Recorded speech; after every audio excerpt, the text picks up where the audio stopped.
Ladies and gentlemen, welcome back to the channel. My name is Chris, the High Guy Jacobs, and today we've got another episode of School's in Session, sitting down with a new character by the name of D Enemy, sitting at a commander ID of 158, so been around for a little bit at 180 million, but closing in on that 1-to-1 kill ratio that everyone keeps shooting for. Now you'll see he's part of TOA, Tears of Angels, that is Harley Quinn's alliance. Shout outs to Harley Quinn. But we're going to be running through D Enemy's account here to see if we can't give him some advice. So D Enemy, welcome to the stream. Thanks for having me. No problem. So first and foremost, why don't you tell me a little bit about yourself, your account, what your kind of plan is, what your focus is, what's been your goal so far? Well, since I joined the game, I've just been a regular field fighter, learning the ins and outs and stuff. And Okay. I was picked up by an alliance back in the day when we had what was it called, Dark Seal. Mm-hmm. And I was picked up by alliance in Region 91, and I've just been hooked ever since then. Yeah. And just moved to different regions. At one point in time, I was a leader of an alliance in region, one of the 300 regions. And my shelter actually is currently in region 324. Mm-hmm. But I joined Tears of Angels for the event. I was lucky enough for Harley to open the doors and allow me in. Oh, nice. Yeah, the District Showdown. Yes. So I was lucky enough. I actually had an account, I actually had an alliance a few months back, maybe a year, maybe in 447. But due to people's egos, got into a couple of chats with the R4s because apparently, I guess in the region, you have to perform at a certain degree. Mm-hmm. When you're in Section 3, but it becomes difficult when you don't have strong members or active members to keep that level that's expected of you. It's kind of hard. People have everyday lives. So, they come in and out the game. So recruitment, sometimes it's high, sometimes it's low. Yeah, recruitment's a bitch for most alliances, even myself. You're always struggling to find the right people and things like that. It's a good thing that there's a lot of players to choose from. I just wish that people would, certain people in specific would lose connections. Like, how do I phrase this? It's one thing to be connected to your alliance because of your friendships and things like that, but like everyone's got history. Do you know what I mean? Everyone's got history. Everyone's got, well, I grew up in this alliance. I fought in this region. I did this and that, and we fought for this and we stood for this. And so we want to, I get it. I get that. But there's tons of avenues, especially nowadays where consolidating players would be important. So I kind of look at that. We're getting a little segued off the conversation, but I attribute that to my ADHD.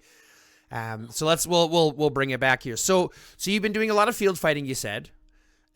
Obviously with your kills, that's kind of I can see that being the case.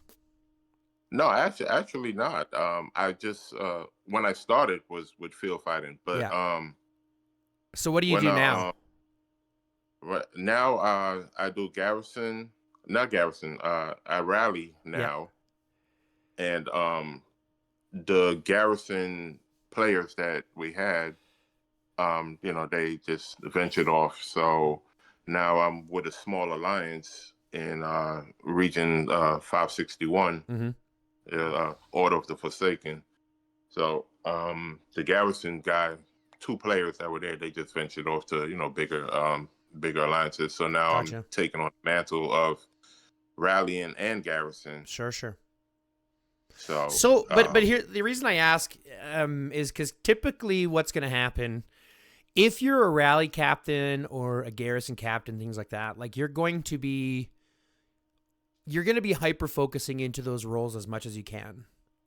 And the reason I ask is because I look at your sets and you're quite balanced, right? You've got parts across a little bit of everything. You've got red gear across everything. Even your refinement is pretty balanced across everything. You don't really have a specific troop focus. Is there a reason for that? Yeah. So when I was leader of my lines, Yeah.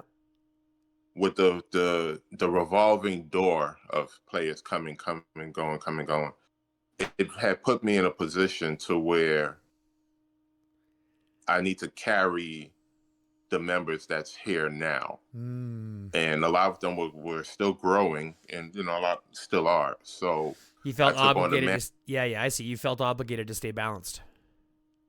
yeah, which it definitely put me in a tough spot. But Yep. I think I've been pushing through.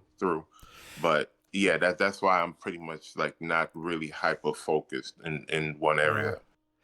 So this is going to be a big question that I'm going to have to ask you, Enemy, and I hope you don't take this personally. How much do you spend on the game per month, on average? I'm a low spender. On average, low spender? maybe about 400 or 500. Okay, so if you're Yeah, spending around but 400, that's yeah, that's obviously, give and take. Sometimes That's it'll be give and more, take. sometimes it's less. I get that for sure. Yeah. The problem Sometimes is, no months, and sometimes it's not a month at all. Like take a break back and pay some bills in the house. Yeah, well, exactly. So it's going to be based on the events, based on the packs, things like that. I totally get that. Yeah. The reason why I ask is because, truth be told, playing the way that you're playing is the most expensive way to play the game. And so you're going to see less growth overall because you're trying to spread across all the three kinds. And unfortunately, even though comparatively $400 to $500 a month is a substantial amount for most hobbies, for this game, it's not enough to go across all three troop types. It's not enough to go across two troop types. Two troop types. In my opinion, 90% of players are going to be focusing into one troop type, into one avenue, into one type of focus. Now, I understand your situation is going to be a little bit different because, as the leader of your alliance, in a newer alliance, you kind of have to fall into those positions. So we'll keep that in mind. But what I want you to think about is this. Every single step or upgrade or anything that you put into a troop that isn't your main troop is working against you. Because here's the thing. You're still looking at purple parts. Right? And even at 180 million, like I'm 190 million, 193, I think. So we're around the same might categories. But I'm already looking at white parts in my infantry sets because I'm an infantry main. And I'm looking at doing my second white part for my HP very quickly. And red parts on the others. Now, it may not seem like much, but go look at your HP for a second. Just click on your knife or your backpack. Or not your backpack, sorry, your vest, your chest piece.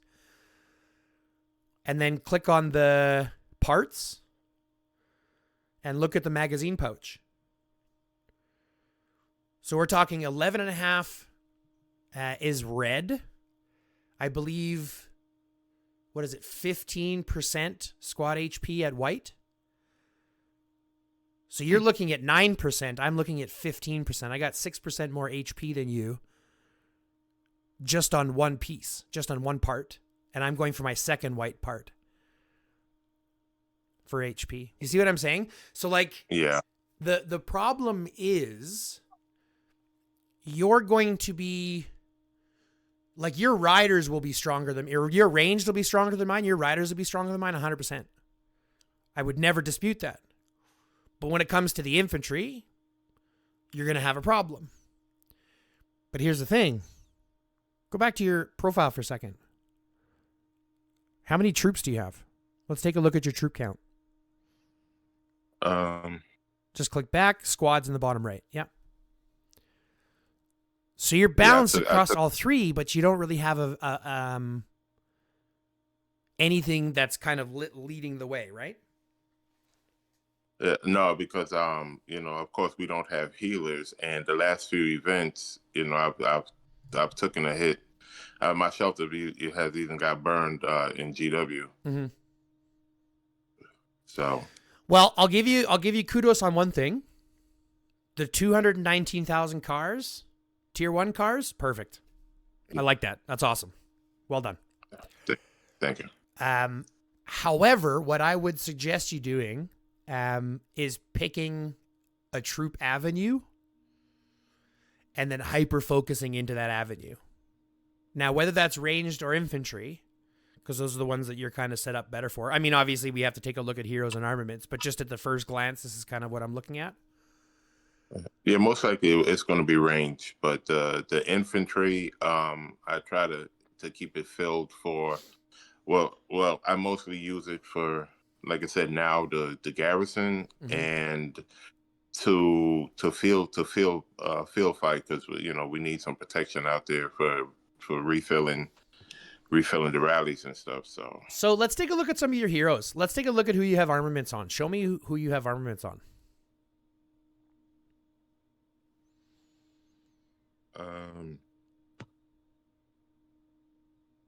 Here, do me a favor. Go up to the very top right or left, pardon me, where it says rarity. Bring that down and go by might. Because that'll bring all of your equipped guys to the top. Okay. So 4.3, is that your top set? It's your top hero? Yes, my rally, yes. Okay. What's your infantry set? Look at your Miyamoto. 3.4. Okay, not bad. Go to your Ragaro. 2.3. We're starting to fall off. Go to Bodala. Because I was never really of a garrison and stuff, so I had to throw stuff into him because I didn't have a rally hero, Yeah, I So, get you. So let's look at your Bodala. And let's just go down the list. Okay, 1.8. What's your Adut? Falls off pretty quickly, 1.5. Yeah. You have ones on Riven as well. Why do you have ones on Riven as well? Just playing around trying to make a garrison set from when the two garrison players left the alliance. All right, so let's do something. If you're open to it, I want to help you with one of the biggest things that I think a lot of people have a problem with. And this comes down to armament working and like hero pairings and line matchings and stuff like that. Because it looks to me like you've got armaments on a lot of heroes. Yeah, I'm not going to dispute that because I've been, as you were seeing, being scattered and trying to carry the load. I've been trying to put different pieces together in a short span of time to just try to move along and be as efficient for the alliance and myself as possible. Gotcha. Well, I'm going to break your mind a little bit here and let you know that all of this trying to be as efficient as you can for your alliance or as kind of moldable for your alliance as you can, you're working against yourself pretty heavily. So if you're interested, if you'd be down, I'm going to give you a pretty in-depth run through of some of your heroes and armament sets and stuff like that. Because I'm going to also tell you that your might is inflated because of these armaments that you have equipped, armaments that you have in your bag, and you're not taking advantage of compressing those useless armaments into armaments that we could actually use to increase it. Because I'll tell you one thing, at one point, at 180 million might, if your top set is only 4.3, you're behind the dime. At our value, at our might, your average set is over 5 million. So if your set isn't above 5 million at our might, your might is too high, we need to bring it down. Understood. So here's what I'm going to suggest that you do. Take off all the armaments off of all of your heroes.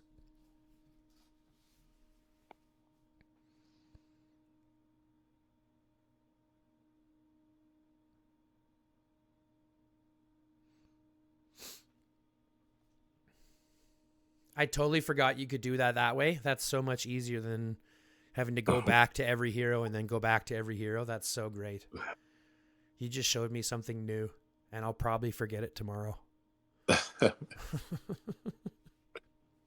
I said, I've been playing, running around, trying to just, I don't know. It's been a task. That's all I can say.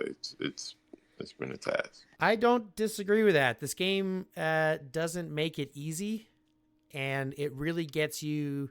It's really easy to get confused. And since the game itself isn't very clear on things, it's very easy to get distracted from the main purpose. Because remember, the game wants you to do that, right? The game wants you to be as strong as possible. The game wants you to be, balanced across all three. They want you investing in all three troop types. They want you doing all this, fighting 5 marches in the field. They want you to do all of this stuff.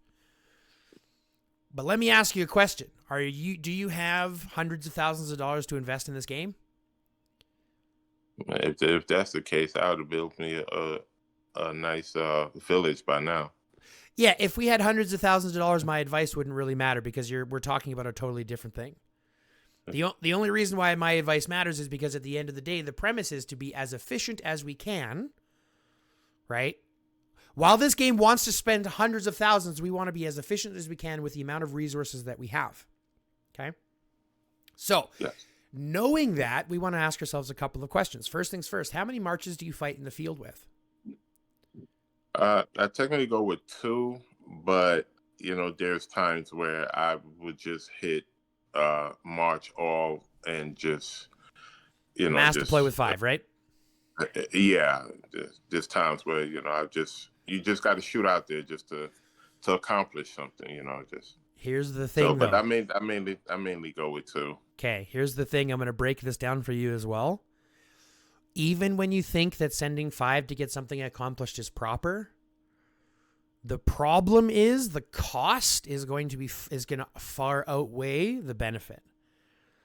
I would much rather have you fighting with 2 marches and have 3 other people each fighting with their top 2 marches, right? Than having 5 people or 2 people fight with their top 5 marches. Because even as we look through your sets, you have a 4.8 or a 4.3 or something like that? I can't remember. A 3.5 on your infantry, which is a different setup. Yeah. But then it drops off very quickly, 2.6, 1.9, and it drops down from there. The average field fighter, the average set that you're going to be coming across is above a 3.5 set. It's like 3.5 to almost 4 million now. We're getting to that 3.5, almost like at a higher end of the 3.5 sets. Yeah. So in my opinion, if you don't have an armament set above 3 million in that 3 to 3.5 million set, you should not be bringing it in the field. Period. Ever. Because all you're doing is filling your infantry, or filling your hospital, or filling your aid station, or filling, right? And then costing resources to heal and resources and speed ups and everything else to heal.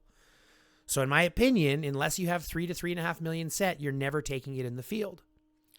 And if that set includes purple armaments, we're not taking that in the field. Because remember, if you have a full 5-star purple armament set, right? Yeah. Your max might is like 2.5 million. Even with full 5 stars, full max, hones, all that kind of stuff, it's like 2.5 million. So you can supersede a purple stat very quickly with a gold stat, which is why we should be focusing on those gold hones. And not gold hones, gold armament sets. So let's go ahead and take a second and ask ourselves, what's our best bet? Now, you're thinking you're probably going to go ranged if that's the case, right? You still have to have some garrison. We still want to have some options for you to fill that out because your infantry is still pretty okay, right? We can still swallow into that garrison set and give you a garrison set for you. Correct, yeah. Right? But ideally, you're going to want to lean back into your range set, which to me is a better option anyways because range is so overpowered. Okay. Yeah, I've been gearing towards them. Good. Towards that, and good. So let's equip Cedric, because he's going to be your main rally captain. You said you're rally captain in your team, right? Yes. So let's go to your Cedric and let's go piece by piece and take a look at what you have, which will give us kind of an idea on what we can work with. Okay, so you still have the Superb, which is great. Let's put that Windtrekker hood on for now. Let's go to your gun category. Okay, you've got that one. We're missing the Superb, but that's fine. So let's put that one on. And your hones are pretty good. Let's go to your hat again for a second. I just want to see your hones. Rally. Okay, yeah, you've got good rally ones. It's fine. I mean, they're rally, so it's fine. As long as you're using it for rally, that's good. Go to your boots. Yeah, I'll go ahead and equip those. Still missing the Superb boots, but that's fine. Go to your pants. Yeah, go ahead and equip those. Rally basics. Your backpack. Go ahead. Your vest. Go ahead. I'm actually with the vest. I'm hesitant to open up the Superb chest. Why? Because I'm not sure. Let me see where it's at. Say I have 44, so I don't know if to just dive in and open up the what's it called? To get that or get that, since I'm leaning over now to trying to have a garrison. Okay, so squad. here's what I'm going to tell you. This is where you personally have to decide on what your main focus is. Because if you're going to try to do both, you're going to struggle on both. You can be really good in one. Yeah. Or you can be kind of okay in two. So that's going to be your hardest decision. Like in my position, I'm a garrison main. I'm an infantry garrison main. So everything I do, I put into my infantry garrison set. Until my infantry garrison set Superbs are done, then I can move on to the other ones. But my main set is to focus on one march at a time that I'm going to do really, really well. If I were you, I would dump it into your ranged. I would be a ranged rally leader. Look to fill in the infantry garrison position from someone else who is an infantry garrison player. Instead of trying to do it yourself, find someone to fill that position that they're doing well already. Do you see what I'm saying? Yes. Because if you try to spend your chips doing both, you're going to slow the growth on both sides. Whereas you could dump everything into Cedric's set, right? Because you've already got, this set here is good, even for field, once you change your rally hones that are on it. You could take all of these parts, switch it onto your field set, and now you've got a 4 point whatever million field fighting march on a range set. You see what I'm saying? Mm-hmm. As you build up those Superbs for his main set. Because Superbs are really important. I'm not sure if you know about Superbs, but Superbs have that rare 5th hone and a bonus attribute on the basics. Yeah, I've been noticing that. Even with these as well. Of course, yes. Even devices. Anything that has that gold border that's in Legendary is going to have a special rare hone. And that special rare hone is very, very valuable. I'll give you an example. Click on your IE Augmenter, click Manage. And click on the bottom left, you'll see hone attributes. Okay, so this rare hone is going to increase your squad attack by 18% when a squad consists of the same troop type. Are you ever fighting without the squad consisting of the same troop type? No, not really. No, never. It's not really. It's fucking never. You're never sending multiple troops on garrison. You're never sending multiple troops on rally, right? That's why they put the garrison restrictions in place. That's why we have rally restrictions in place. Oh, yeah, I'm glad they did that for the towers. I'm glad. Well, exactly. But look at it this way. You're getting 18% on your attack versus one red, 6%. So this rare hone is worth 3 times as much as a regular rare hone in that position. So they are super valuable in most cases. Not in every case. There are some that are, specific to what you're doing. They might not benefit you in garrison. They would be better if you're, fighting in the field, stuff like that. Yeah. Or they might not benefit you in rally as much as they would if you're fighting in the field, stuff like that. But for the most part, the thing that you remember is that honed attribute is 9 times out of 10 going to be so much stronger than what your regular stats will be. Okay? That's why you always want a red hone in that 5th slot. No, you want the rare hone in that 5th slot, not a red. The rare. You want the rare. Okay? Because right now you're still getting a 6% rally squad attack. Yeah. But you put the rare in there and you're getting 18% overall squad attack, which is much bigger, right? Okay, but which is the rare then? Hold on. Up at the top. You see right there where it says unlock at 5-star, rare hone attribute may appear in the 5th slot when honing.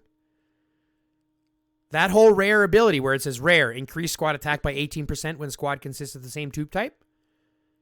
That's the hone that you get. So instead of on this item, you see where the IE augmenter has rare, or you've got a red rally attack hone? Yeah. In that slot, right? So just in that slot, if you hone just in that slot, your rare hones, it will eventually kick out something. It'll eventually kick out the rare hone itself. So only in that slot can you put the rare hone, right? Only in that slot will it populate. Okay, so I guess I was looking for something visual. It will give you something visual. Let me show you. Let me share you mine real quick.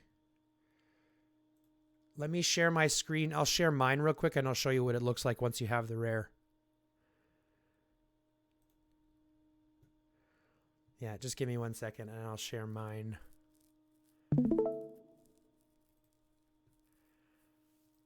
So once you have the rare hone, you see this?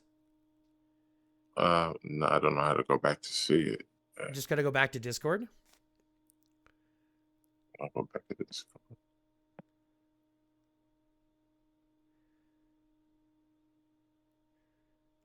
You can click stop stream. We'll bring your stream up afterwards.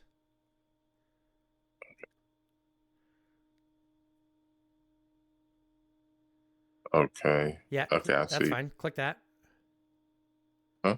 What's the button that it says right there? This stream has ended. What does it say underneath that? No, I see your screen now. I see Boyd. Okay, yeah, you see the Boyd, right? Yeah. So, unfortunately, viewers at home can't see this, but you'll be able to see this. So, what happens when you unlock that rare hone is it looks like this. So, it spits out this one here at the end. Oh, this isn't my full device. Sorry. Hold on. Oh, I'm on the wrong account. That's why. I'm like, wait, what? Just give me a second. Oh, that's something. Oh, sorry. That's something else I need to learn as well. How to add multiple accounts to, I believe, one email. They said when I spoke to the so-called, customer service. Right.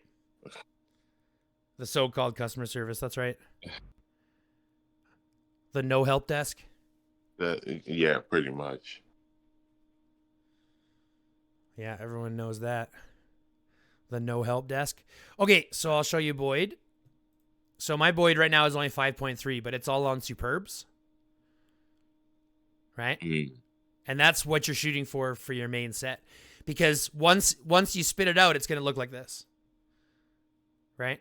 So you're going to get hone, but in this 5th slot, you're going to get this stat here instead. Okay. You see what I'm saying? So you'll get 4 stats, but that 5th one, you can put in this rare. And the only way to get that rare, there's 2 ways. In the honing challenge, that happens every whatever it is. In the honing challenge, there are, if you place in the top 3 in the honing challenge event, there are what's called a guaranteed rare hone canister, which will That's a double red? Yes, which will give you the rare hone. outside of the guaranteed red hone canisters, which will just simply give you a red hone. Got it. See what I'm saying? Yeah, got it. So there's only two places. You either get their guaranteed red hone canisters by placing in that event, or you can get the rare hone by just using the purple rare hone chips. Right? You can use the rare hone chips and it'll just randomly spit it out. But it's very rare. So like my first rare hone took me 700 hones to get. My second rare hone took me 6. Like 6 individuals. So it's a crapshoot on where you get them, but it'll spit it out randomly. Okay, Make sense? Okay, so we can hop back to yours, and then I can take a look at your screen. Let me stop sharing mine. You can start sharing yours. Okay, let's go back up. Mm-hmm. Screen share.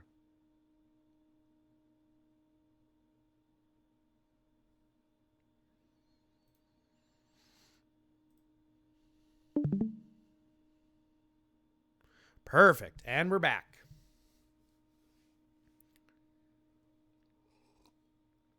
So to answer your question, in my opinion, you're going to take your Superbs and dump them into Cedric to try to get your Cedric as strong as we can.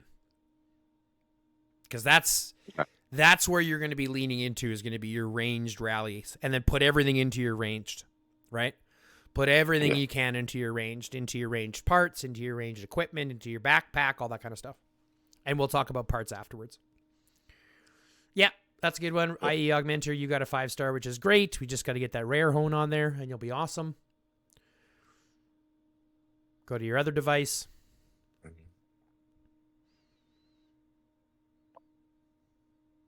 Put your optic camo net. Come on. Put the optic cam? Mm-hmm. You want to know why? For the skills damage? Or no, the HP?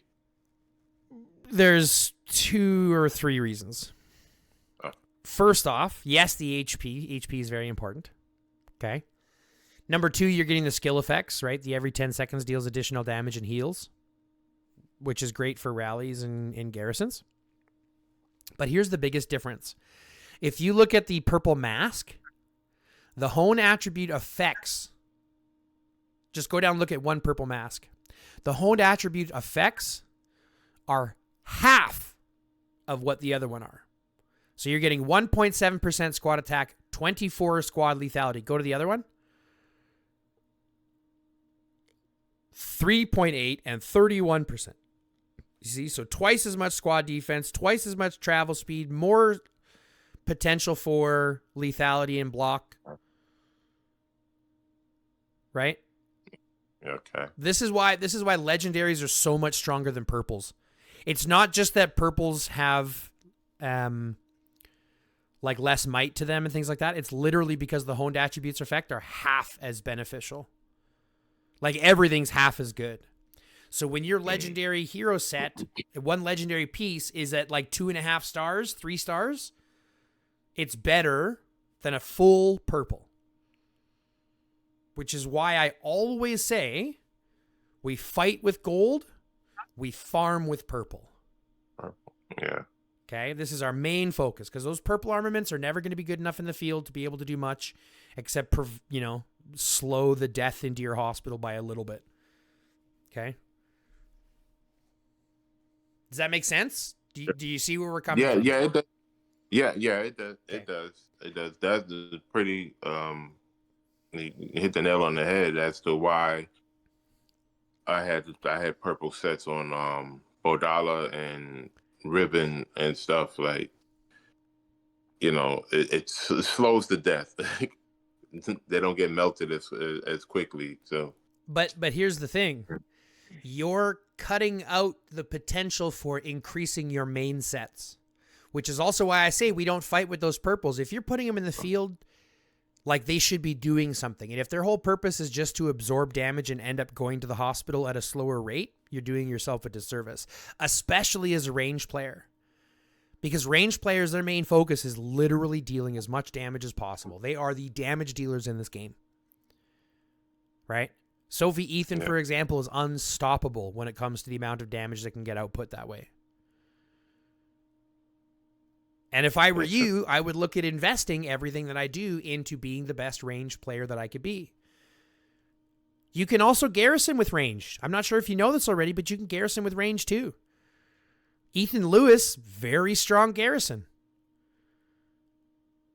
Yeah, I got to work on getting him, but I think by the time I get to that level, we'll probably be 2 new range heroes in by then. I don't think So it's I going to just need matter. to stay. Ethan is so strong. Ethan is literally the strongest hero in the game right now. Like, since his release, he's been the strongest hero in the game. Even when they released Cedric, even when they released Janet and Rick, Ethan is still the strongest hero in the game. So I don't think that's changing anytime soon because his damage is insane. His stats are insane for ranged. Like, he's just amazing. Okay? So even investing in Ethan now, like I went through, that hero exchange, the heroic legacy, whatever it is. Yes. I'm an infantry player and I swapped out my Ragaro for Ethan. So now my Ethan is awakened because Boyd Ethan is like your main infantry garrison line because Ethan is so good. I'm actually looking into that too. I want to swap either Ragro or Peter for Boyd because I just got Boyd on TC. I know, but here's my question. What I is know, your focus now? Focus on range, yeah. I would say use your Ragaro and your Miyamoto and dump them into range heroes. Get your Sophie, get your Ethan. Like, in my opinion, every single step, and again, I'm going to hound on this just because this is the hardest thing for people to understand about this game. Unless you're spending thousands of dollars a month. For us, low spending, and I'm kind of in your boat. I spend like $200 to $300 a month, sometimes more, right? Depending on the events. But for us, it's not effective. It is not within our ability to be good at 2 different things. So you already have an awakened Cedric. You already have a 4.3 million range set. Your best infantry set is what, 3.5? Yeah. Right? Which is less that's at the average for people less might than us. So you're already fighting behind the dime on your infantry set. You see what I'm saying? And every investment that you make in your infantry side of things is taking away from you being that best ranged rally that you can be. Now, again, you can play the game how you want. My best advice is just to be as specific as you can. If you're going to go with that Boyd, let's just make sure that we set you up so that you have your Boyd Riven, because that's going to be your garrison set for infantry. But let's make sure that we also have your Cedric set up so your rally is going to be set up as well. Does that make sense? Yes. Okay. So now that we have Cedric set up, this is your main rally. Let's go look at your infantry heroes. Let's go look at your Ragaro. Because if you're going to do garrison, you're going to run Ragaro Riven or you're going to run Boyd Riven.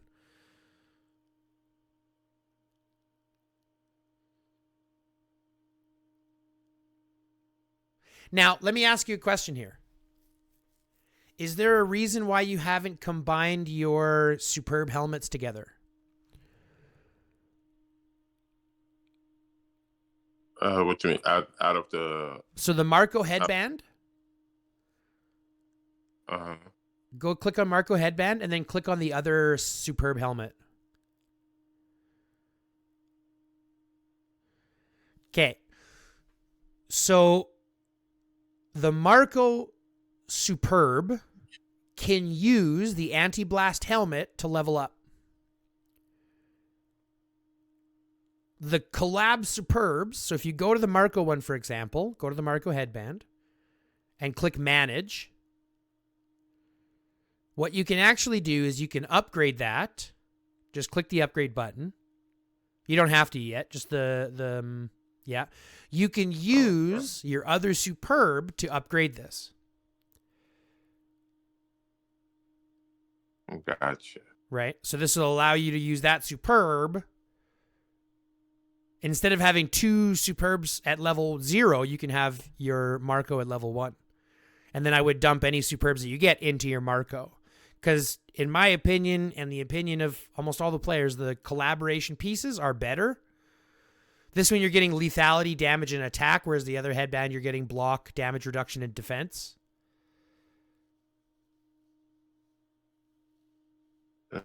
Yeah, block damage. Yeah. Right? But if you go to this one, you're getting more lethality, more damage, and more attack at level 0 than you are getting block, damage reduction, and defense on the other one. So Marco's headband has higher base stats anyways. Mm. So I would use your regular superbs to upgrade your collab superbs. Man, that takes so damn much. Yeah, but remember, you have to anyways, because that's the only way that you can level up Marco's headband.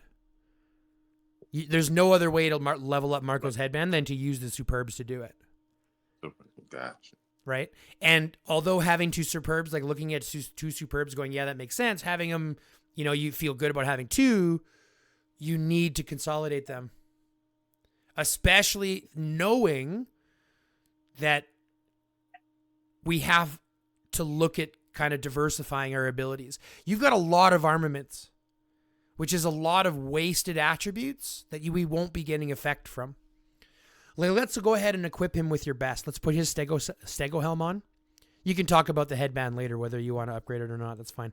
But let's put on the best that we can. So let's put on this. Okay. Let's go to your gun. Were you an infantry main before and then moved to ranged? Yeah. That's what I said. I started off just wanting to field fight, and as I moved around from alliance to alliance, and just been in positions, being ranked up to R4, and then from R4, then just being a leader at one alliance, and then painting regions again, and then starting another alliance. Then I moved into range when Sophie came out. Okay. So I moved into range. That gives me a bit of a better idea. As far as what I said, taking on that mantle as to actually being the leader and trying to cover all bases, putting the right people in position, and then just moving forward. But Gotcha. as people started to fall off, it became more of an importance to say, okay, I need to cover offense, I need to cover defense. I need to start working on middle management, and the few players that are growing and that are eager. I'm like, okay, if you work on this, then I'll continue to work on that, but focus on the stronger part. But combined, if we both have half and half in defense, then we can make a whole and be solid there. But it still depends on that other player's half. Yeah. While I focus on things. So it became a lot actually being being the leader and trying to cover all bases. Right. So you kind of got forced into this. I can totally appreciate that. It's really tough when we try to do it all ourselves, because that's kind of what the game wants you to do. And I guess I've been kind of lucky at GROP. One of the things that we've been hyper focused on is basically this, right? Everybody being kind of like their best self. We have some people that just do field fighting. We have some people that just do rallying. Myself, I just do garrisoning. So like we're all kind of specific in what we do, but that's why we're able to participate and compete like we do. The problem is, like you mentioned, if you bring half and I bring half, that makes a whole. In this game, that's just not how it works. One person has to bring the whole. Right? If you have a 4.5 mil rally set and I have a 4.5 mil rally set, we don't have a 9 mil rally set. We only have a 4.5 mil rally set. Sure. Right? So this becomes a thing, and you'll notice this in fights, in events. A lot of times it comes down to a team relying on one person or two people or a couple of people that do their, specific roles. Well, at GROP, everybody's a threat. Right? So again, depending on how you create your alliance, how you build your alliance, right? In ours, everyone's a threat. Everyone has capabilities. And a lot of that comes from the fact that we're all pretty focused on what we're doing. Because like I said, every time you try to step out, it starts to make your account a little bit weaker unless you're fortifying that with extra currency. But let's continue. Yeah. Let's continue to upgrade your, not upgrade, pardon me, but equip your Ragaro. Because ideally, what I think we might do is we might set you up with a couple of marches of each kind, so you can kind of get an idea on what your account has. But this will also give you an idea on which ones we can still get rid of and give you some of those resources to make those marches better. So let's equip that Rhino gun shield. Go to the boots. Yeah, full boots, the plateds. Now, all of these equipments is coming off of Miyamoto. That's fine. Because remember, our main thing here for infantry is to set up the best garrison that we can. So, right? Question. I just want to deflect, start off for a second. Sure. Now, I've read that it's not necessary to have the specific hone, let's say garrison hone, onto the hero to play the role. So we know Ragro is a garrison hero, but he does not necessarily need garrison hones. He can still just have field fighting hones and still do his task. Of course, the only difference that the rally hones or garrison hones provide, just click on one of your pieces of armament. Let's equip one and then just click manage. Just click equip that backpack and then click manage. Now go to your hone attributes in the bottom left, okay? So let's look. Squad attack, infantry squad attack is going to go from 0.5% to 5%, right? Yes. Garrison and rally attack, scroll down a little bit so you can see them. They're right there. Go from 0.7 to 6%. So what's the difference between infantry squad attack and rally attack? Oh, that's like 1 or 2 points. Not that much. It's not really, but the rally attack and the garrison attack will provide higher ones when they're used during their specific thing. Okay? So the infantry squad attack is going to provide that infantry squad attack to all infantry all the time. Rally attack will only provide the bonus attack when you're producing a rally or a garrison. And it's the same when you look at basic attack damage, counter damage, skill damage for those specific ones. Scroll down a little bit. Once you understand how the damage is done, you understand that there is only 3 types of damage: basic attack damage, counter damage, and skill damage. Correct. And once you understand those, you understand that you're getting a benefit of either attack and defense, which can be used all the time, or these specific ones, which are more focused during those times. You do not have to put garrison counter damage on your garrison set, but if you have garrison counter damage on your garrison specific set, it will produce better numbers while garrisoning, not while filling rallies or fighting in the field, but while garrisoning. Does that make sense? Yes. So this is where you, as a low spending player, need to look at this actually a little bit more efficiently. If I were you, I would put field fighting attributes on all of my sets so that I can move them around as I need to, right? And that way I'm working on one set of each at a time instead of having to work on a garrison set and a field fighting set at the same time. You see what I'm saying? That makes sense, because that's what I was focusing on with the hone. So you know, for this hero, I need to try to get more rally. Yeah, for Cedric, you can. Hero, you know, for this hero, I need to try to get more field. So it makes sense now. Just stay right in the middle, the sweet spot. That's what I suggest that for everybody. Unless you're doing a focus set. Like I showed you my Boyd, and my Boyd has a bunch of garrison hones on it, counter damage, basic attack, skill damage, stuff like that. But that's literally because I only use Boyd ever in garrison. I don't use him in the field, and if I do, I change to a different set. Okay? Yeah. So build them uniform so that you don't have to worry so much about where they are, less about what each piece is placed with, the more about the overall might of each piece.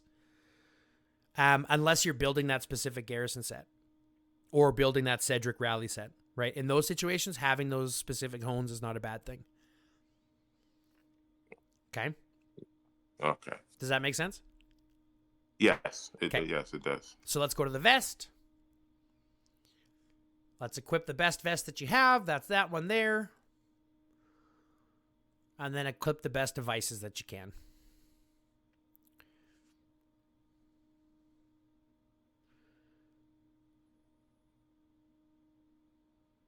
No, he would need this. He would need a plasma blade.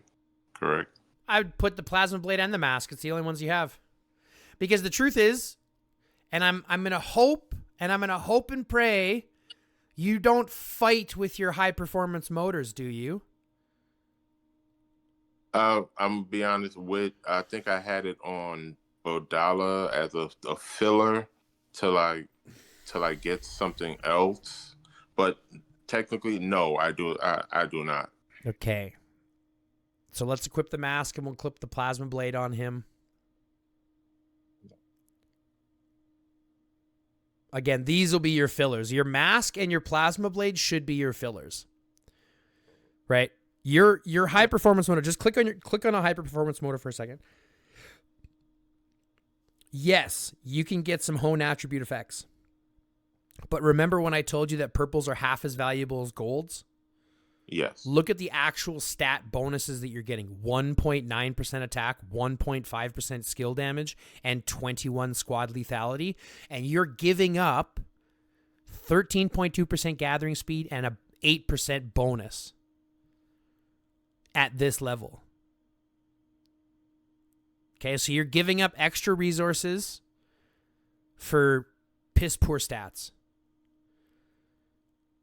So you should never be fighting with a high-performance motor. The high-performance motor should only ever be used for gathering, and you should hone on specific gathering stats.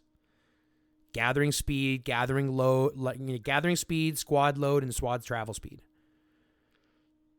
And we'll talk about gathering heroes or armaments on your gathering heroes in a second, but we do not want to fight with a high-performance motor, even though it's giving you some small benefits. Yeah. You're taking away a lot on the other end. Exactly. What you're paying for isn't going to be the, like, you see what I'm saying? It's not the same benefit. You're getting less of a benefit for what you're paying for than what you think you are. Does that make sense? Gotcha. Yeah. Okay. Yeah, because with the more gathering speed, with the faster gathering speed, I can have more resources instead of well, we're also gonna run through heal. Yeah, exactly. And we're also gonna run through your gathering hero marches to make sure that we're giving you the best gathering heroes. Do you save gathering marches, or do you just let the game choose for you when you farm? No, I've saved them. I think I have them as close as what you recommend. Okay, so we'll do those two, and I'll give you the advice for farming. Okay, so that's your Raigoro. Now let's go look at one of your rider heroes, and I just want to equip one of your rider heroes. Even though we're not going to use your riders, I want to equip any superbs that you have, because at the end of the day, we still want to save any superbs because you will work on them as you get them. Do you have any superbs for your riders? I should, but it's a gamble. Let's see. Just go through one at a time and only equip the superbs. So I guess that would be that. Yep. No superbs, nope. That's fine. Go to your boots. Ah, you got the superbs. That's nice. Spooky driving shoes. Nothing there. Nope. No. That's okay. That's okay. Because remember, we're not using riders to fight, right? We're not fighting with riders. Riders are used for rallies and garrisons only. No. Yeah, that's it. So let's keep them for rallies and garrisons only by only equipping superbs. If we start to equip other legendaries and other purples, we're going to be more tempted to use her. But this way, we're only going to work on the superbs as we get them, okay? Yeah. Okay, so now let's go look at another range set. Let's go look at Sophie. I know your Sophie's not done yet, but we still want to look at Sophie so that we can at least equip her. And I was actually, oh no, I was. Go ahead. No, I scratched that off. No, I was going to use the swapping method, but I scratched that because Sophie, she's close to awakening, so I can grind that out. She's not close to awakening. Well, I say that in the matter of with the roulette, like spinning, I can pretty much grind it out, because if I swap her, the only player I have available to swap her would be Peter or Ragwell. Those are the only two other heroes that I have that's fully woken up. Wow. Well, hold on. Time out. We're not even there yet, but I'm going to disagree wholeheartedly with that. Scroll up to the top for a second.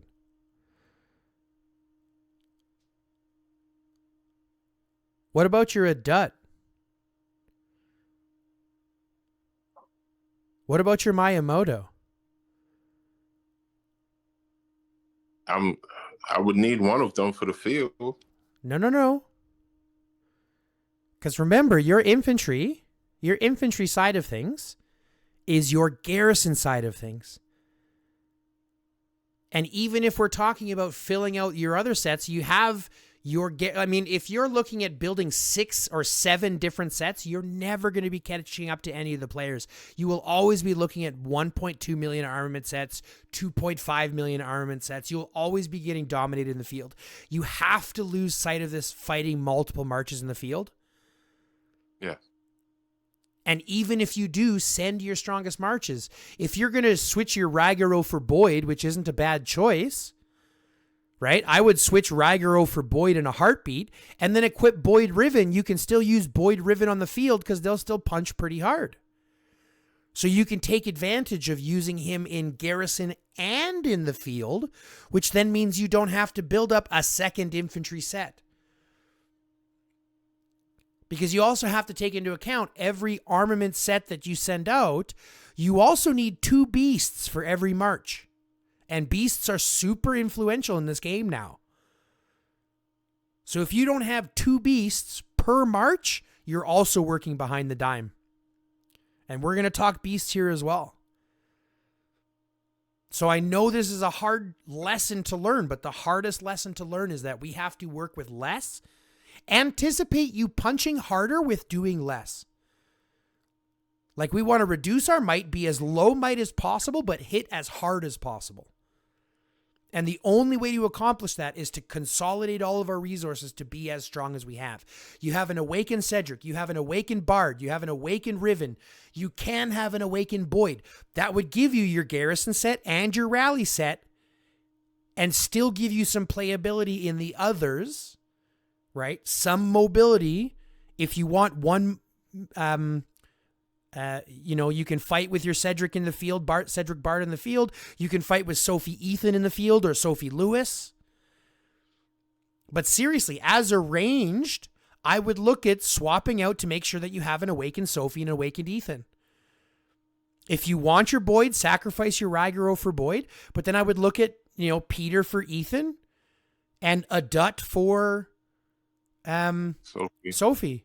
Keep your Miyamoto, because Miyamoto has more playability than a Dut. Miyamoto has an AoE, so you can even use him in garrison if you wanted to. Boyd Miyamoto isn't bad. It's not as good as Boyd Riven, but Boyd Miyamoto isn't bad. You see what I'm saying? There's playoff there. But seriously, you have to lose sight of this idea of what if I want to use him? No. Let's look at being the most efficient that we can. Cedric Bard in the field will deal a ton of damage, ton of AoE. Sophie Ethan in the field will deal a ton of damage, a ton of AoE. If you send Boyd Riven, or if you want a debuffing line, you can set up like a Claude, because everybody kind of needs like a Claude Lee or something like that. Claude Bianca, you could have your leader set as well. Oh yeah, I'm working on... Yeah, so he's halfway right now. 5551 is halfway, which means you still need 345 fragments to awaken him. I'm I'm almost there with the fragments. Well, that's good, but that's just for him. Now, have you thought about transcending these heroes at all? Yes. This this TC is range, I believe. Mm-hmm. So I'm gonna try to get the course for Cedric. How many files do you have? Um, I think I have one. No, go into your backpack and go into your other. Yeah, you've only got 544 files. You're not going to get cores for 544 files. Mm. You need, honestly, if I'm going to be honest, you need about 3,000 to 4,000. Right? So you're saving up a lot before you start dropping them for cores. Because you want to, and the reason I say 3 to 4 to maybe 5,000 is because you want to place in the top 3.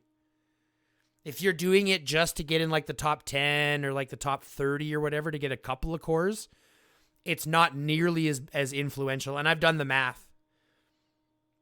Right? If you take your cores, you want to get as high a position in those cores as possible. Because the amount of cores that you get, if you get second place, for example, second place will give you enough cores for 2 spots, for 2 nodes, like 2 levels. Right? But if you get 4th place or 5th place, I think it's only enough for like 1 node and a little, like it's not a lot. And then you need additional frags as well. It's like an extra 600 frags to transcend your skills. Yeah, I think it's what 100 each. No, it's like 100. No. It's like 80, 160, 220, and 270 or something. I don't remember the exact numbers. It's like 90, 160. It's ridiculous. It's ridiculous. But yeah, it's another 600 fragments to level up your 4 skills outside of that. So it's a lot of fragments. Right? And knowing that each hero already takes 690 fragments, this is why my whole concept is, yeah, we can grind it out, but with this heroic legacy, you might be better off literally sacrificing some of those infantry heroes that you had to make your ranged better. A Sophie Ethan will do better for you than what will your I want to get rid of these. The Stellas. I wish we could trade cores, man. I wish we could trade cores, but we can't yet. So I don't know what to say about that. But again, this becomes our constant kind of what position we want to be in. But let's look at Sophie and let's at least equip her with the next best range set that we have. But again, let's only look at putting on legendaries first. Okay? So let's go around and see if we have legendaries for everything first for Sophie.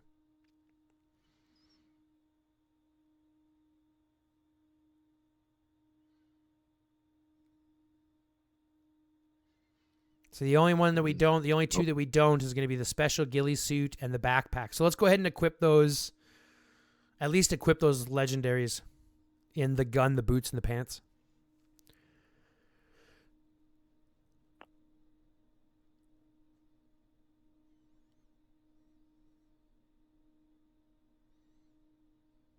And then give her devices.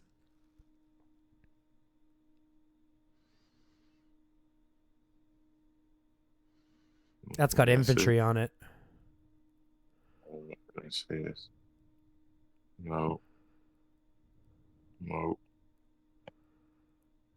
Good enough. We're just holding position right now.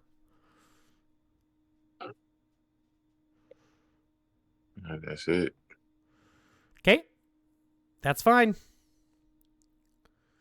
So let's back out here and let's take a look at what we have equipped.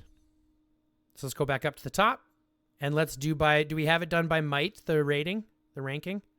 Yeah. Okay. So let's go up to the top. So we have equipped on Cedric. We have it equipped on Ragaro. We've got it equipped on Sophie, and we've got one equipped on Bella for the rider stats. let's equip a Dut and Miyamoto for now, just to give you an additional march that we can still work with. And I would lead with a Dut. So equip a Dut and have Miyamoto second. So let's give her your next best set of legendaries. And if I were you, I would give her the headband leveled up with the anti-blast helmet, so that you have a 1-star headband, because your 1-star headband will have more potential than your 2-star other helmet. I know you said you don't like the welding. Welding helmets to me are useless. There's only one true helmet to choose from, and I'll tell you. Have I told you why? Do you know why? It covers all three. It covers 3 levels of defense, I believe. Kind of. Go to the welding helmet for a second. So the welding helmet's going to reduce counter damage taken, right?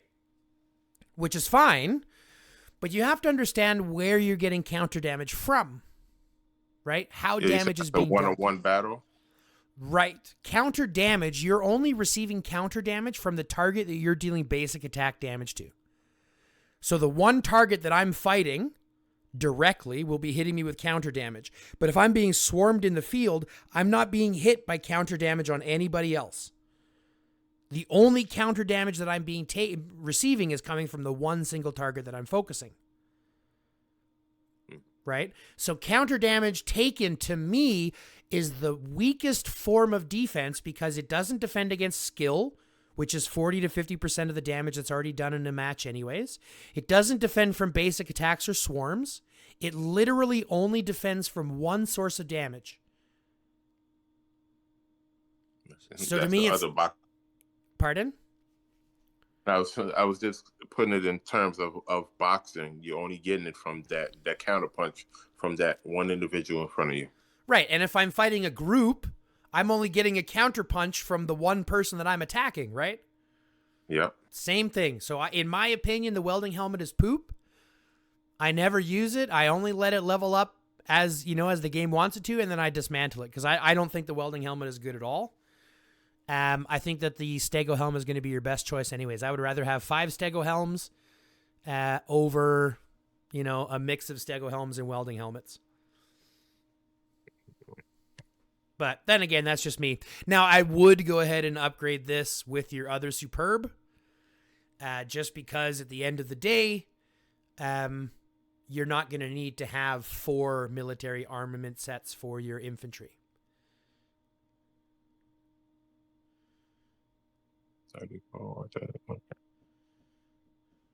And now you have a 3rd slot for your Marco's headband that you can put another honed attribute effect for.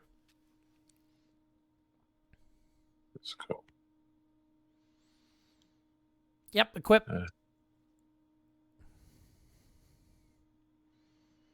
Just whichever the highest one that you have. I would I'd put your Superb here.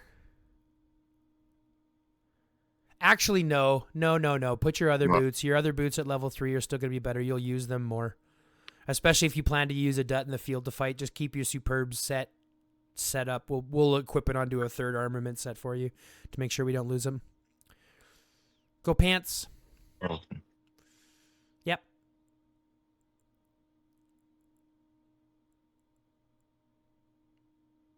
Yep. That's all. Yep. Go to your pants for a second. Check out your other pants. This one? No, this one? No. The ones that are on Raigoro. Oh. Swap your pants around for right now. Put those pants on a Dut, and then put the other pants on Raigoro. Just because the other pants already have hyper-focused garrison stats.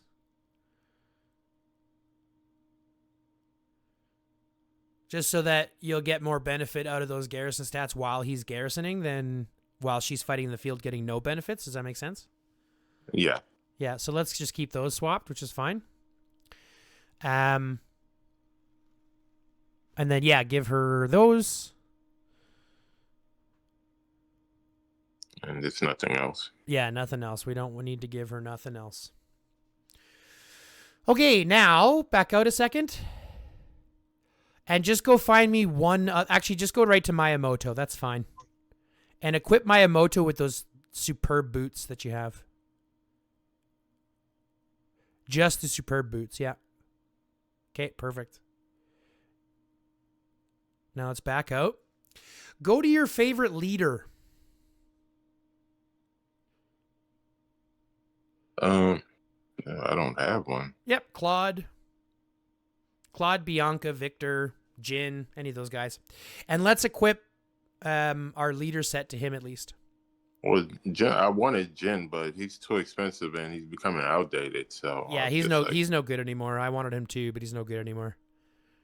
So, well, the best one would be Claude right now because, Victor, I want to use Victor for like my shelter so that he can take all the troops and use them. Yep, he's good on your wall. He's good on your garrison wall. Yeah, I would agree with that. But here's what I'm going to suggest.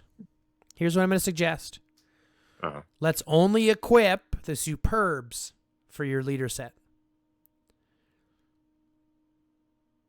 Okay, so let's go around and only equip if we have a superb for that leader set. Superb shoes, that's good. Nice, superb pants. That's it. Give him a device too, because we have the extra device. I think we should have 5 of those masks all together, right?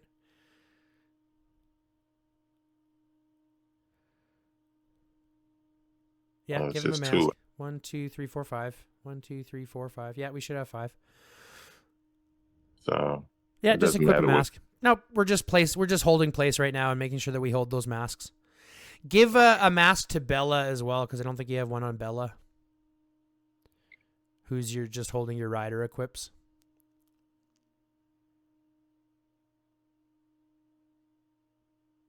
Oh, cool. It's a rider one too. Bonus. Yeah. Okay. Now, let me just verify. So we've got Cedric. Just go up to the top for a second. Okay, so Cedric, Raguro, Adut, Sophie, Bella. So that's going to give us a rider. And then Claude.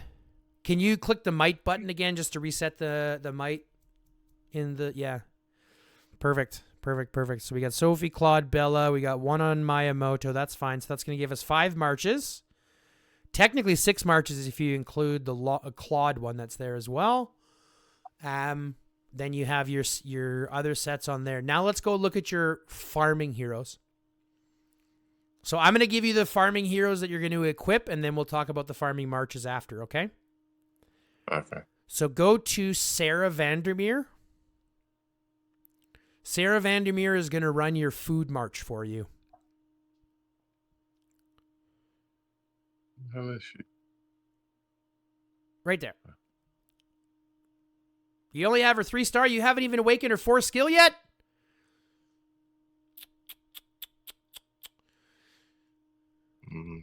No.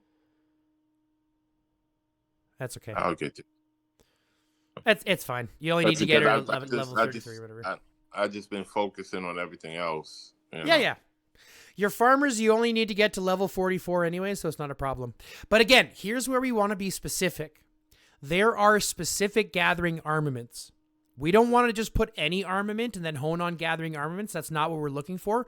What we want to do is put on the specific armaments for our gathering heroes. Okay? So let's just go around the wheel and let's talk about what we're going to use to arm with. Let's start at the helmet first. See if you have any farming ones. Okay. Steel gathering. Is she going to farm steel for us? Nope. So we're not going to equip these goggles. Let's go to the gun. Shovel. Just plain gathering speed. You're going to put one of these universal shovels on each of your gathering heroes.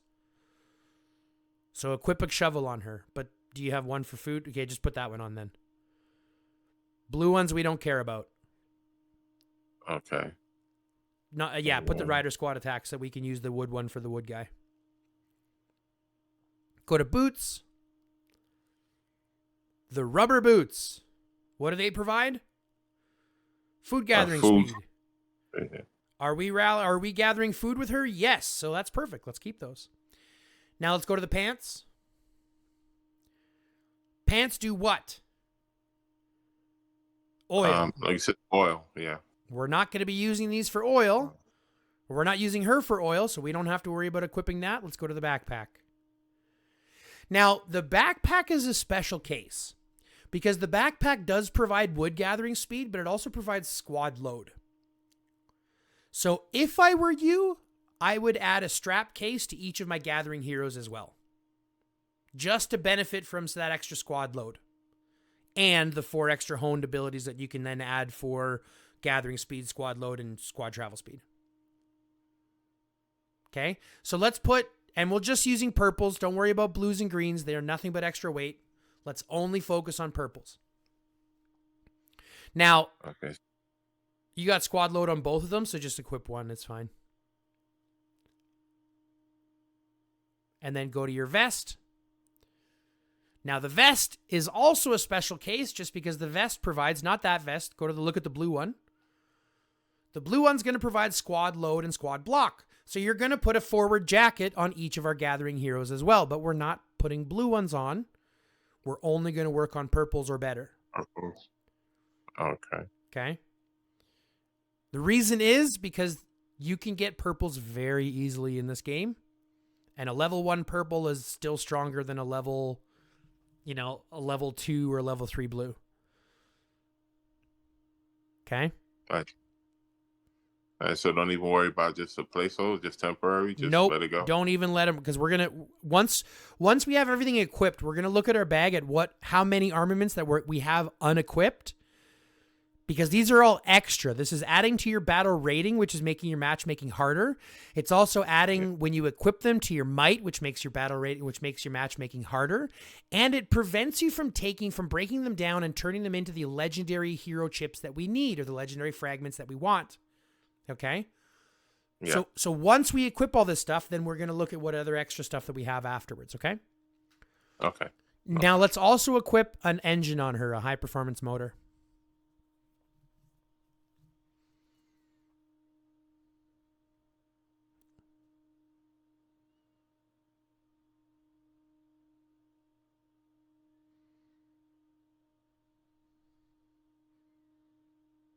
Food gathering, perfect. Yeah, I know I had one that had the food gathering, so I was searching around. Yep, awesome. Okay, so now let's go to Jeremy. Now on her, just to make sure, on her, all that you want to do is put on a vest, right? Yes, just a vest. Once you have the vest on her, that'll be her whole set that you'll need to work on. Now, this doesn't mean that you can't put goggles on her and pants on her, even though goggles do goggles do steel and pants do oil. You can also put the goggles and the pants on her because, if you're, let's say, farming 5 in oil, you want some benefits in that sense. So you can flush them out there, but always focus on your main 5 having their main 5-star sets first. Oh, what the hell is Jeremy? Right there. That's Alexander. Right above Martin. There you go. Now, Jeremy's going to do wood for you. So let's look at your gun. So let's put a universal shovel on him. Oh, you said no blues. Yeah, and this one already has wood gathering, so this is fine. Now, he doesn't need boots because boots do food, so we're not worrying about those. We don't have to worry about pants because pants do oil. But we are going to worry about a backpack because a backpack does wood gathering speed and squad load. So let's equip that.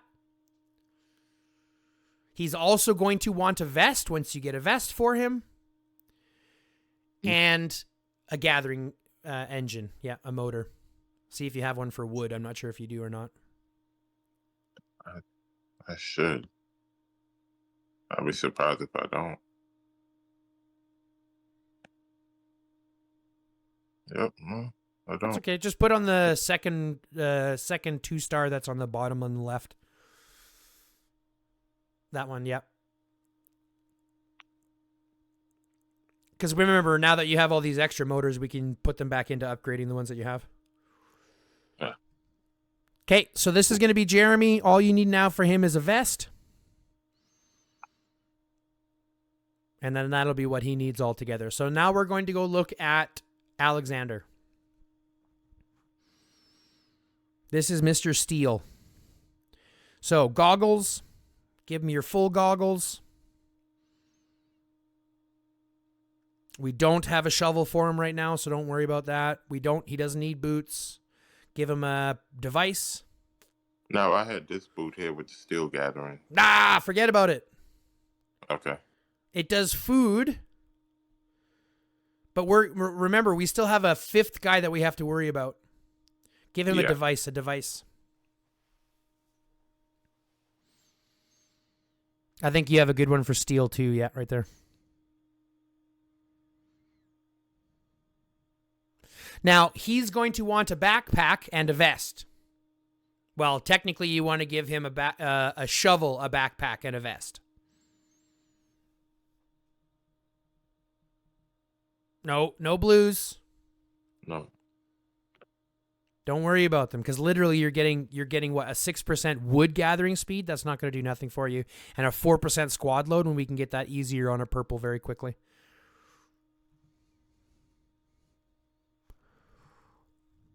Now let's go to Maxine.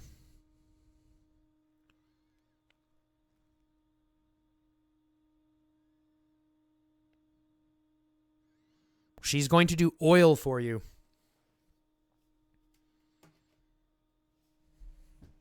Now, here's an interesting question. Am I going to use my level 2 minor pants or my level 5 other pants? Well, look at your other pants. 36. 45. No, oil 18%. So the 18%. You'd think so, right? And you might be right, except I would look at the minor pants that you have right now, knowing that they have oil, steel, and wood gathering speed, and I would actually look at putting those on my 5th gathering leader that we're going to talk about in a second.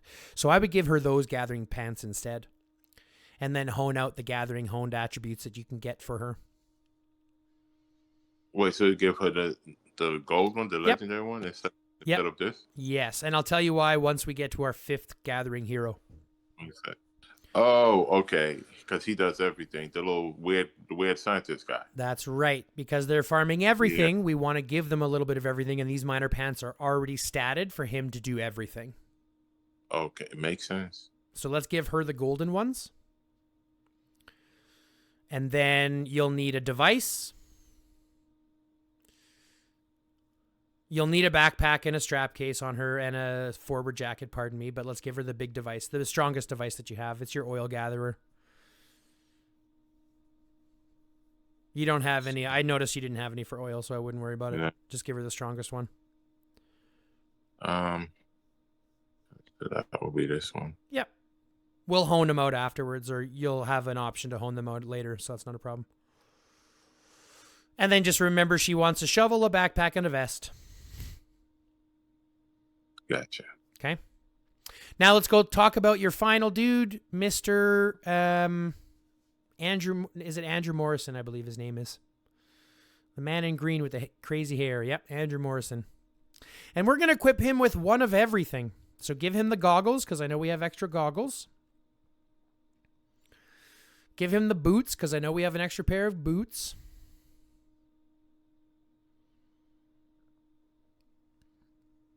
Yep. Give him the oil pants, because I know we have those too. And then give him a device. Yep. Give him your highest high performance motor. Or that one. I would give him the other one, because it's already got a 5.9 steel gathering, and we can increase that with might. Perfect. Now, what I'm going to ask you to do here again is level up your high performance motors with any of the extra ones that you have. So you have the 5 high performance motors that you have. Use any of the extra high performance motors that are not equipped currently. And let's upgrade your high performance motors. You know what I mean? So click manage. You didn't want to. Let me see. You got 3 level zeros. You can use those 3 level zeros and level up something. No, don't level up that one. We don't want to level up that one. You want to level up his. You had clicked on the basic one. You had clicked on a different one. You want to level up the one that he's got. Okay, I'll wait. I want to level up his. Yeah, you want to level up this level 1 star. So let's manage this one. But you said don't use this. Yes, we're going to use that one to level it up, but you had it switched up.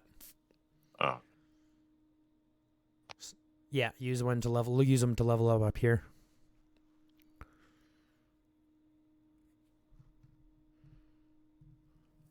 And then go to Sarah's, level up Sarah's, because Sarah's got a level 1 as well.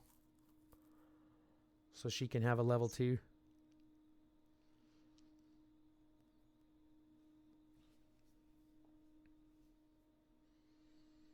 I wish we could just split them in their own column the same way we do the. Yeah, let's manage that one and get that leveled up another level.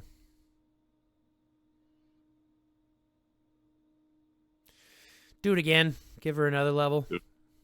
Another one. Okay.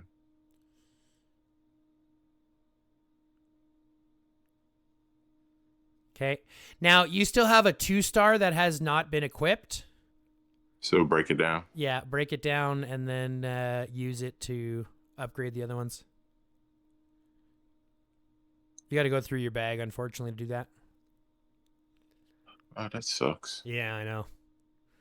Some of the UIs here is poo-poo. It's just, sometimes they put shortcuts on the wrong thing. Yeah. Armaments. Okay, wait. Now, you got to find the device. The one that's not equipped. Reset. Yeah. And then use those 4 to upgrade and balance out the rest of your devices.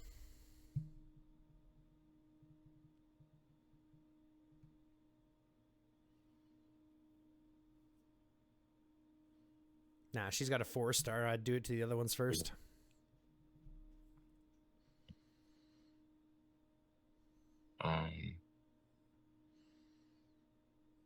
Like Jeremy's got a 2-star. Sarah's got a 2-star. They're going to be up at the top because they have equipment on. And remember, we're done by might, so that'll help them. There's there's Sarah right there. Yeah, you can upgrade one of his.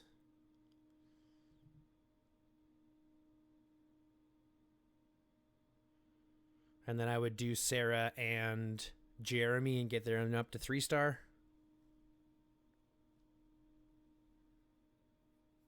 Sarah's right there beside the Andrew Morrison.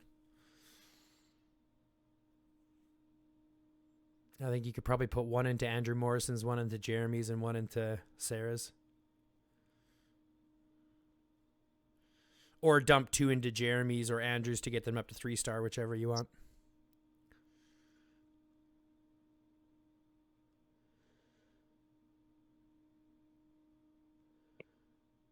Jeremy's right there.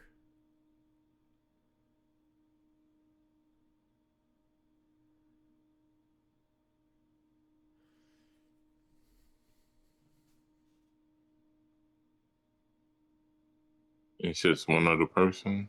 Well, you can either dump this last one into here to give him a 3-star, or dump the last one into Andrews to give him a 2.5-star. If I were you, I would dump it here instead.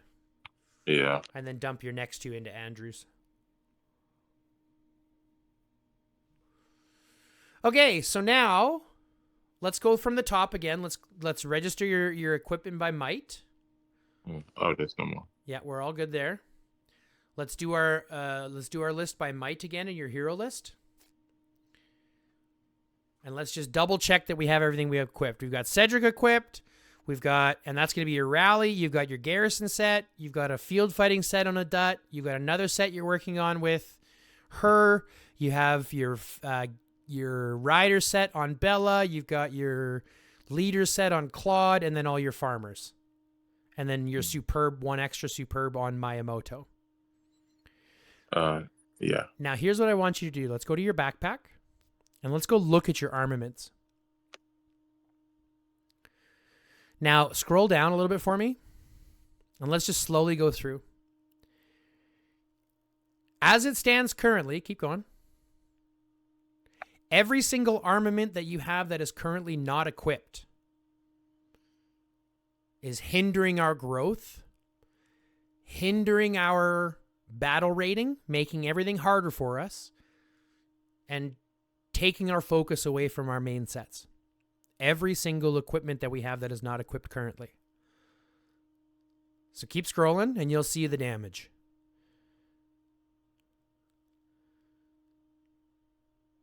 Keep going. All the way down till you see the end of the purple the parts. There we go. So all of those armaments that we have that are fully made, that are not equipped, are hindering our growth and slowing us down. So here's what I want you to do just to give you an idea on what resources we have. Click on one of your green boxes. Click dismantle. Now, what we want to do is we want to select, without dismantling, just select every single armament that is not equipped. So click multiple in the top left and go through and select every single armament that is not equipped.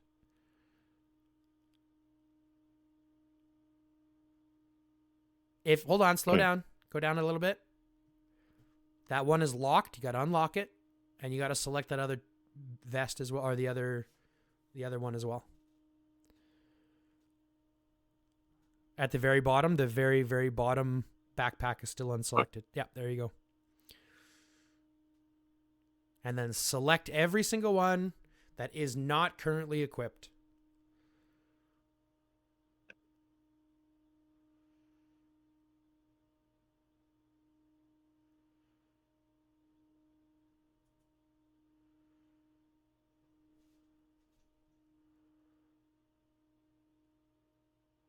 Again, the UI is atrocious. You have to double tap. It's so annoying. It's like unlock and then select. Unlock and then select.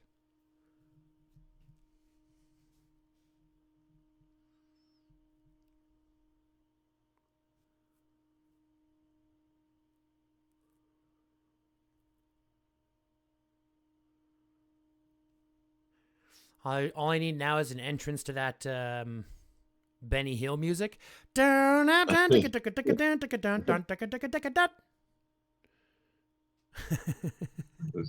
keep going to, and I done level these things up. That's fine. There's nothing wrong with having leveled them up, right? Because the game is going to provide us this stuff, and they're good placeholders until we get legendaries. But once you understand how little they provide outside of what a legendary does, you realize really how ineffective they actually are. And look at all of the resources now that you would get back just on what we've talked about so far. We haven't even touched our legendaries yet, right? And we're already over 10,000 steel that we can use for fragments and pieces and box and honing chips and everything else.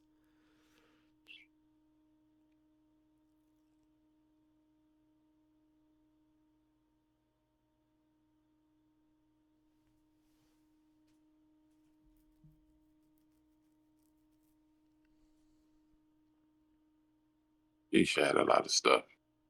Mm-hmm. It's not the most that I've seen, so don't feel bad. You still got a pair of pants there that need to be picked up too. I had a buddy. He was like, "Dude, you're a hoarder. You need to stop holding all that stuff." Mm-hmm. Sometimes it's just like the game wants us to collect. You still got those shoes you got to pick too. Don't forget them. Yeah. The game wants us to hoard. It wants us to do all this kind of stuff and like build up all of our sets and things like that. We're doing what the game wants us to do. But then you realize the game also wants you to spend thousands of dollars. So the only way that works is if you fall into their trap of spending thousands of dollars. If it doesn't, then you're talking about a big deal. So what we've effectively done, we've selected everything that is not currently equipped. We've selected everything that is not currently being used or needed. Because remember, we've equipped everything that we're going to use.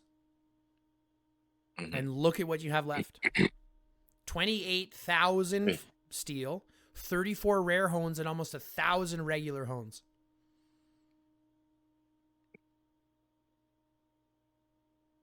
Right? Do you see what I'm talking about? Yeah. Now, this gives you, 6, 7, 8 weeks of going into your exchange shop every single week and getting all of the armament pieces you need and honing chips that you need to make these sets that you're working on more effective.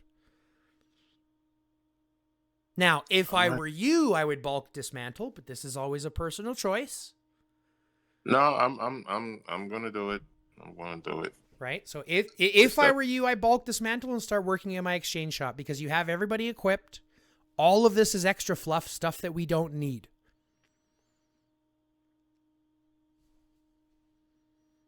Now you go to your exchange shop. There's a little button in the bottom right. Go into your armament shop. Now every single week for the next foreseeable future, scroll to the very bottom. You're going to get all 5 honing chips of the rare honing chips. Scroll up. You're going to get all 10 of your helmet frag choice boxes. And then, depending on the piece, right? So you'll get all 10 of the choice boxes. And then, depending on the piece, you'll get all 10 of the fragment pieces that are there. In this case, though, because we're talking about the helmet, and we understand that one helmet is going to provide just counter damage, which I believe is the Falcon helmet. I believe if you click on the Falcon windproof cap. What? The 4th down from on the left side. Oh, this one? Yeah, this one provides counter damage taken, so we don't give a shit about this one. Yeah. But you're still going to buy all 5 of your Wind Trekker hood frags. These. Yep. Buy all 5 of them. Now, next week, you're going to buy all 5 of your honing chips, all 10 of your choice boxes, and then whatever the week's item is will determine on whether you buy the specifics as well. You see what I'm saying? So next week, if it's infantry, then I'll get the 5 steg home. No. It's not infantry, rider, or it's not specific. Like, you could buy the Stego Helm frags right now if you wanted. But here's the thing. You already have... We're focused on infantry. We're focusing on ranged. I mean, yeah, ranged. Sorry. Right? Yeah, we're focused on ranged. So let your infantry grow naturally. You already have a 3.5 mil infantry set, so you're still pretty okay. You're still within that average. So you can still fall back on that if you need to.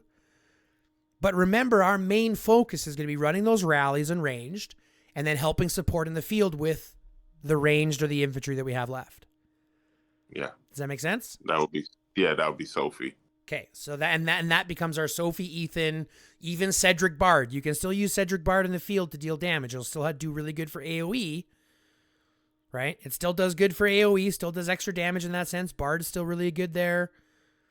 I mean, it's not Ethan, but your Sophie Ethan will do better, but that becomes your focus, right? Your Cedric Bard and your Sophie Ethan. Those 2 sets you want to hyper focus on getting as strong as you can. Okay? Got it. But this gives you your next 10 weeks, right? And 10 weeks at 10 fragments, right? That's 100 fragments. That's 2.5 pieces when you look at the other 10 that you're getting, because you're technically getting 20 fragments a week, right? Mm-hmm. So that's 1 whole piece. That's 2 whole pieces every 3 weeks. So you can start to increase those sets on your fighting heroes however you need. But what we've done is we've dropped your might by 6 million already. Right? We've dropped your might by 6 million, but increased and dropped your battle rating by a lot more. And if you don't know how battle rating works, battle rating is how they do matchmaking. Yeah, but it's annoying how these stronger players, they would just shred everything just to get down into the fearless, and then put everything back to just dominate and get easy kills. Like, it's just ridiculous. Mm-hmm. It's an imbalanced game, and it's something that IGG has been kind of ignoring, but the community has been begging for. So we'll see what they do. They've promised some big changes coming forward, so we'll see what happens in the new year. But either way. So this is going to set us up with marches. Let's go to your arena so that we can actually set up your marches. Because you're going to have to know what marches to use and to things and to set up. So go to your defense line. Actually, first, let's talk beasts, because we have to do beasts before we do marches. So let's go to your beasts, and let's chit-chat about beasts. Do you know how beasts work? I got the gist of it, yeah. Okay.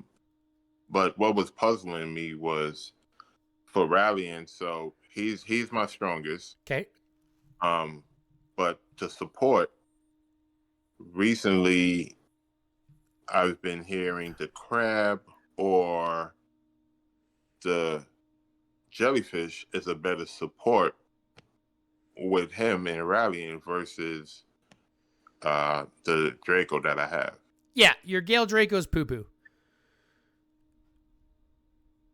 So, but man, I've been putting work into this. That's okay. That's fine. I'll teach you a couple ways that you can get all the resources that you put into him back, so it's no big deal. Okay. Right? So there's whatever you've put into your heroes or your beasts is not a problem. Just keep working on them. We can always balance them around as you need to. If you've got pristine life into your Gale Draco and you want to swap that, there's an easy way to swap it. Okay, so there's no problem. The only thing that we waste in beasts is experience. If you dropped experience into leveling them up, then we just have to make sure that we keep that experience. But we can get all the pristine life and all of the potential that we put into them back, that we can dump them into other beasts as well. So there's no problem with that. Okay? Cool. So the first thing that I'm going to suggest that you do, though, is disconnect all your beasts and take off all your chips. Because we're going to have a deep dive into beasts as well. Okay, disconnect them. Yep. And then go to the next beast. Your Pango, do the same thing. It's super annoying. But I'm going to assume a couple of things. How many beasts have you been working on? 4. How many beasts? Sorry, let me rephrase. How many beasts do you have paired up? I think I paired everybody up, to be honest. That's what I thought. Okay, so let's disconnect everybody. Because this will also increase your might and things like that. This also increases your battle rating. Yeah, I definitely believe I have paired everybody. Yep, look at that.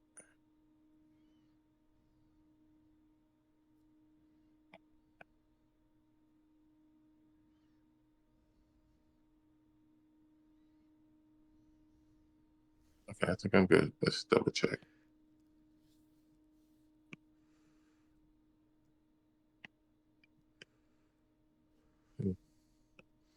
Okay. Yeah, I'm good. So here's what I want you to do as well. Scroll down to the bottom for a second. Let's lock each of the blues and the greens. You have one of each. Let's lock one of each. Wow. Because this way we won't accidentally get rid of them.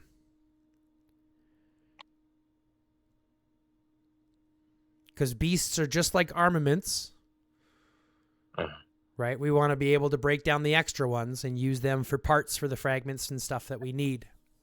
Now, I noticed that your pangolin and your hammer and your bull are already fully leveled up. They're already level 100 and excellent. So you have these extra beasts. Yeah. So that we can actually dismantle these beasts. But before we do, I'm gonna use one just to show you how you can modify things. Okay, so we're just gonna keep those for now. First and foremost, let's go take all your chips off. Another tedious thing. I know. I could have asked you to do this beforehand, but I never do. Nah, it's cool. Just unequip all. Bottom right. Yeah.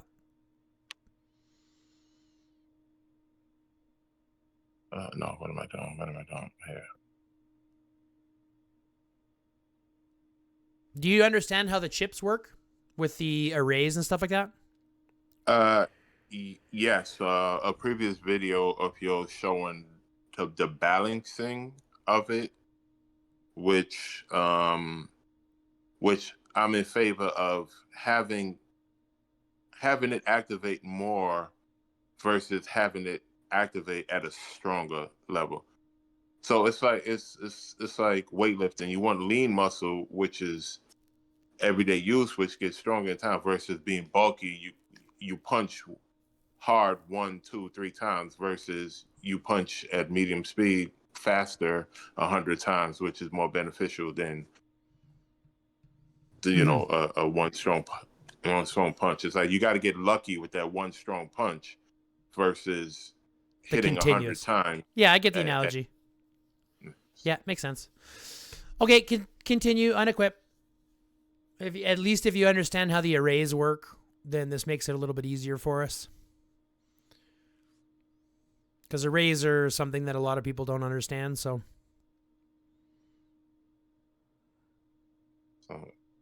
yeah, I've been having to do in my spare time between work and everything else. I've been deep diving to, as I said, to try to be as efficient as possible.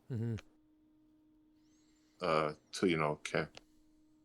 support the other members and try to keep up with everybody else, right? Yeah, that too. Well, shoot, trying to keep up with everybody else. Every time payday comes, you just might as well hand it over to IGG. That's the only way to keep up with everybody else, to be honest. Yeah, ain't that the truth? Ain't that the truth? IGG done became the wife. Like, here go my paycheck, honey. That's right. Okay, so the game is only going to, let's talk a little bit about how the beasts work. The game is only going to count the top 10 beasts that we give a shit about. Okay, so there's no sense in equipping 12 or 14 or 16 beasts with chips and stuff, because that's just going to inflate our might for no reason, when the game only considers the top 10. So we're only going to talk about 10 beasts, right? Our top 10 beasts. Because that's going to be your 5 lines. You can't use more than them anyways, and you can always bounce your beasts around as you need to. Okay? All right, cool. Okay. But we're also going to take a look at this kind of strategically, because we want to make sure that we have our best rally beasts and our best garrison beasts, right? So that we do our rally and garrison, but then we're going to split the next 3 marches to be as balanced across those next 3 as we can. Okay? So that it's not like one has way more march, like your 3rd march is way stronger than your 5th march because of the beasts, right? We want them to be balanced and equal. Yeah, understood. Okay. So the first thing we're going to look at is our rally beast. You said your corpse bull is your strongest one. I assume this one's fully ranked up and stuff. Is that correct? Correct. Yes. Fully pristine life, fully promoted. That's good. Good. So you've got a max purple. Obviously your next thing is to get your other bull. Once your other bull, your undead bull, pardon me, is at a +7, +7.5. You'll want to start using him as your lead instead. Okay. Once he's at a +7.5, you can swap over, and I'll show you how to swap your pristine life and stuff over. Because, truth be told, you want that leading beast to have as much of that pristine life, and I assume you've put nothing into his pristine life, correct? I don't think I did. Just a little bit. Yeah, exactly. But that. as your rally captain, you're going to want your rally beast, your main beast, being your strongest one. So you'll probably want to dump all of the resources that you've put into your corpse bull into your other bull once he gets +7. And I'll show you how to dump them into them, or get your stuff back so that you can dump them in a second. Okay? Oh, God. So right now, truth be told, your best rally set is going to be that beast that you're leading right now, with probably your Volcano Rhino at level 50.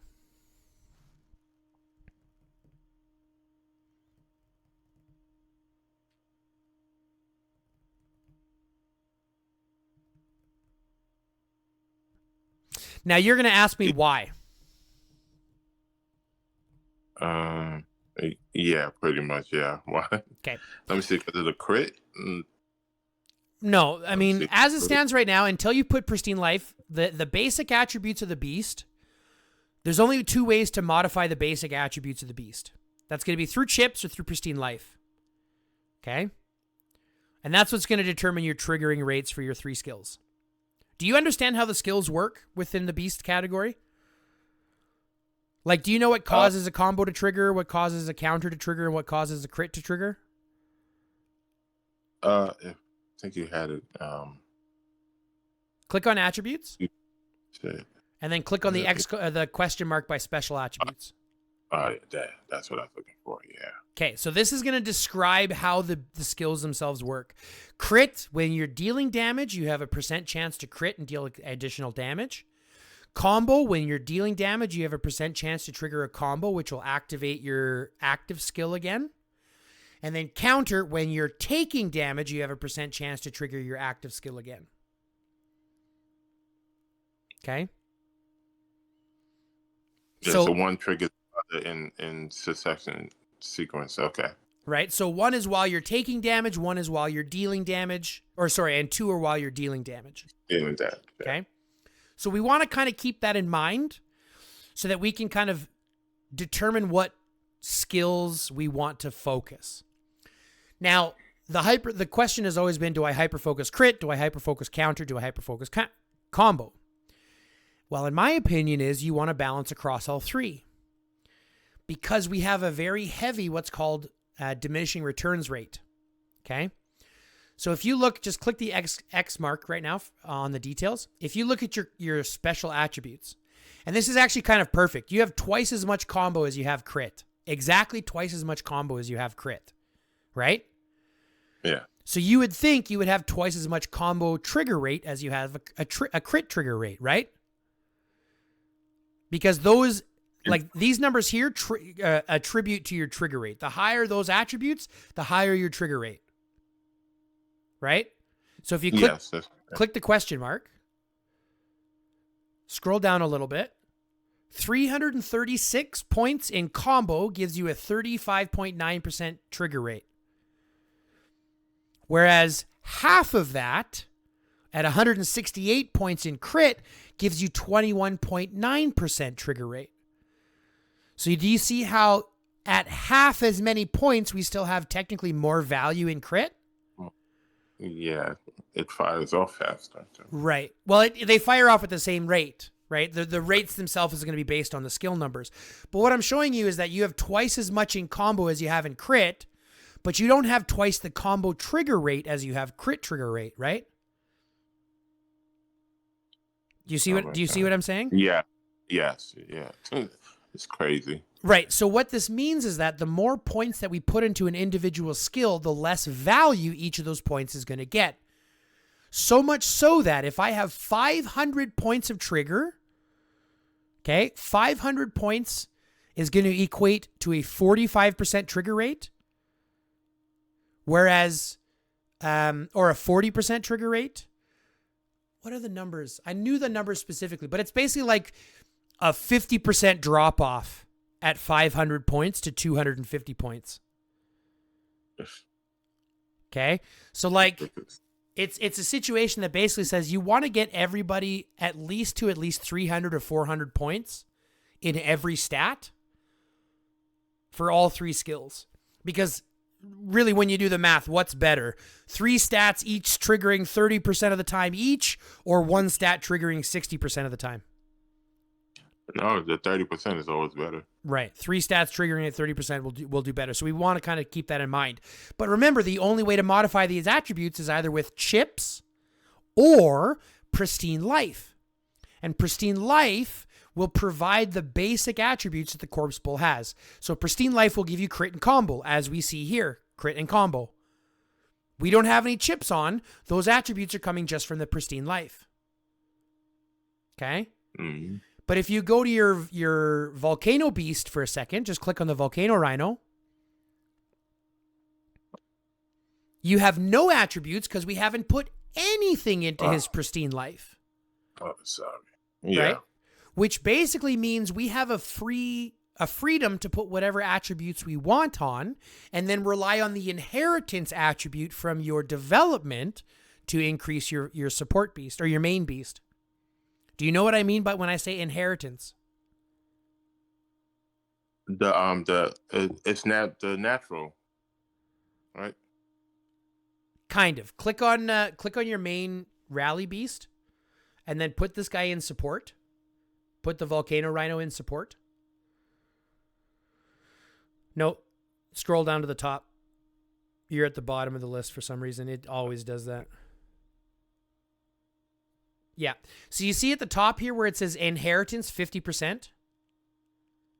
Yes. That increases as your development increases. You can get this up to 70%. Okay? Now that's going to provide 50% of all of the attributes. HP, attack, defense, any of the basic attributes, as well as the chips attributes. So when we put chips on our Volcano Rhino, we can put whatever attributes we need to support him with. Do you see what I'm saying? So, Gotcha. So just because the Volcano Rhino provides crit in its kit doesn't mean I can't put counter chips on it to give it some counter as well.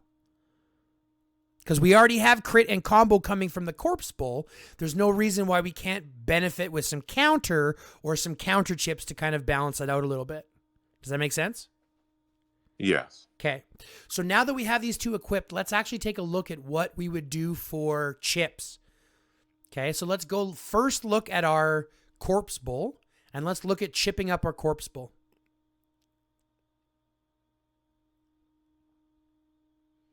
And we're going to go through and try to give him the best chips that we can. So let's start at the brain. Let's give him that one for now. Do we have the matching spine chip? I should. Yeah. Yeah, perfect. So let's give them the matching spine chip. So now we have that bonus array. We're going to stack some crit damage, but that's fine because he already provides crit and combo, so that's okay. Now let's go look at putting on arms and legs. Okay. If you got your legendary chips, it's not even a question. Put on your legendaries. Especially if you have at least one pairing. Yeah. Perfect.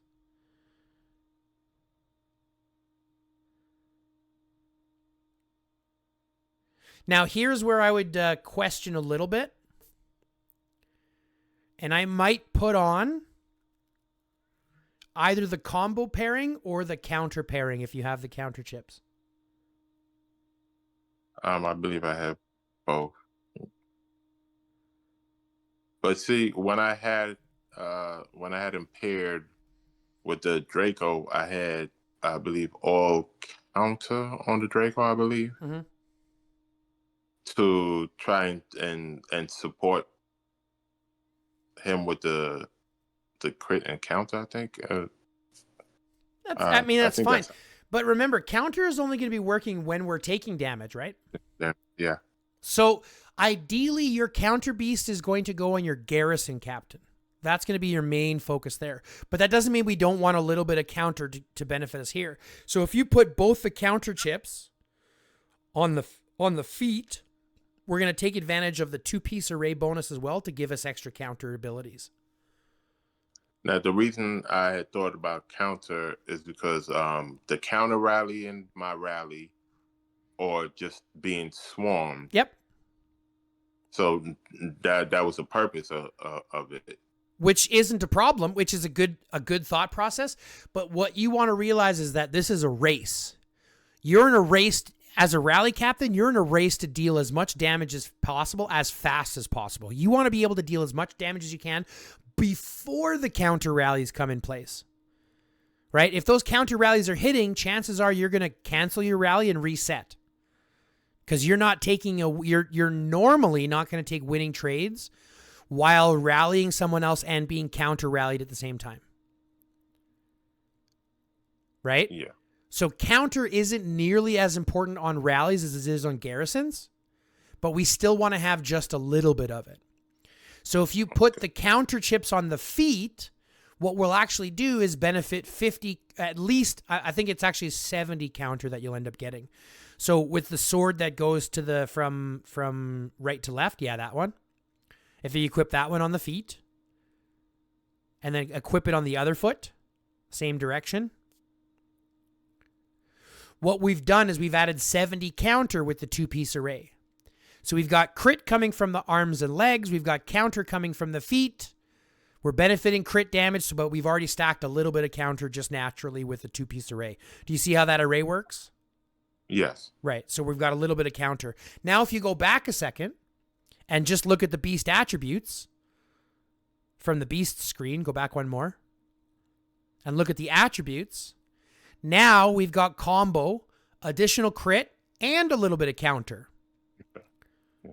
And we haven't even addressed our support beast yet, which gives us tons of potential on our support beast, whether we want to provide more counter to prevent against swarming, or whether we want to increase the combo and crit to race down that damage faster.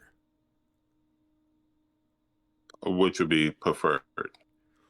In my opinion, if you're rallying, it's a race. Counter is not nearly as important. It's good to have because you're taking some damage, and having some of that counter damage go back is always good. And again, having decent trigger rate, you kind of still want to have 300 points in that counter anyways. But again, it's a race. We want to race as fast as we can and deal as much damage as we can, and not necessarily base it on taking damage. Gotcha. So in rallying, we're not worrying about the endurance. No, we're not. Unless you're running tank rallies, but you're not. You're running Cedric Bard as a damage dealer. Yeah. Right? If you were running infantry rallies, it would be different. Infantry rallies, we might set you up with we might send you up with the tankier beasts so that you are tankier in the rally instead. But that's not what we're going for. We're going for a race here. Yeah. So let's go to the Volcano Rhino and let's look at chips for him. Now, because he's got a clean slate, this gives us a nice ability to do whatever we need. So let's see what we have for chips, and let's just kind of look at the best ones that we have. So you've got a 1-star there. What do you have for your spine? You got a 2-star, so let's start with the crit damage ones, because we still have crit, so we might as well use some more crit on there. Let's see what we have for arms and legs.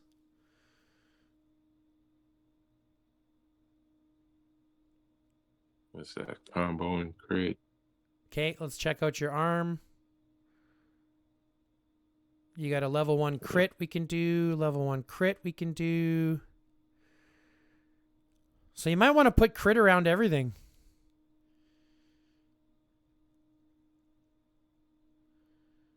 But we're going for as much damage as possible. So, because you have a crit that you can level up there as well. Manage that one and level it up.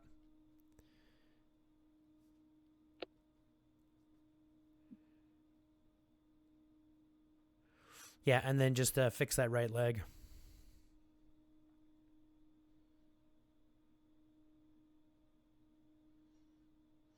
And now when we go back and look at attributes. Impact mode. Oh, we can go up another? No, just the one. But now, well, you could probably go back because you have fragment chips, so we can always look at doing that. So now we're pumping 200 crit here, which is going to stack an extra 100 crit onto our main beast. So if you go look at your main beast now, and look at his attributes, now we have 500 crit there. 336. You see what we're saying? Yes. And this becomes the race. This is your race, right? You're racing as fast as you can here. Who's going to deal more damage faster? And because you have your corpse bull in the rally position, you're going to be hitting a lot harder because of its 3rd skill, I believe. Right? If you look at the 3rd bubble at the bottom, that's the reason why rally beasts do the best and garrison beasts do the best in rallies and garrisons. A maximize of 250. Okay. Yeah, a 250% increase on attack and defense, as well as a 15% skill damage increase by 15% the next time the active skill is used. That's cool. So there's lots of bonus damage from running it that way. But that's what you're going to run for your rally pairing. Now, what I would do for your garrison pairing is going to be your pangolin, your crystal pangolin, and pair that bad boy with your Gale Draco. Or the Hurricane Draco, pardon me. Or is it the Gale? I think it's a Gale. Yeah. This one is Gale. Yeah, that one's Gale. So equip that one. Yeah, because it's at 10. Mm-hmm. Okay, and let's equip chips on these guys. Now let's look at attributes first. Before we do chips, let's always look at attributes first so we know what we're working with. Okay, and so we know what we're playing with. Now remember, as we level him up, he's going to naturally provide crit and counter with pristine life. Right? So he's going to naturally provide that once we add pristine life to him. In fact, if you look at the next bubble that you can upgrade, that's going to be crit, I think, right? Crit and counter, right? So we're starting to get some of those basic stats as we put pristine life into him. Okay? Okay. Which means if we know that that's what they're going to naturally pair us with, it wouldn't be a bad thing to build combo on him or help with that crit or help with that counter, right? We have a little bit of pairing. Knowing that we're getting counter and shield off the other guy, maybe we want to look at putting combo because we have no other natural way of getting combo on this hero or on this beast. Okay. Right? You see what I'm saying? Yeah, they're both. Okay, yeah. So let's go to your Garrison one first, your Crystal Pangolin. Let's look at your chips.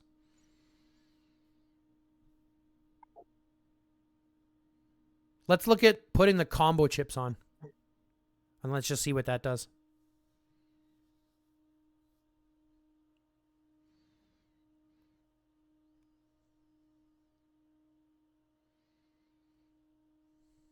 Arms and legs as well.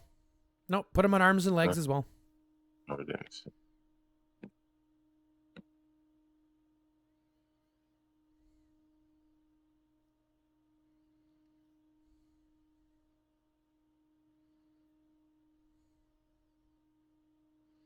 Okay, let's back out. Look at the attributes. So we've stacked 190 combo. Right. Now, once we pair him with the Draco, do you have him actually already paired? I thought you had pristine life into the Draco, didn't you? Or no?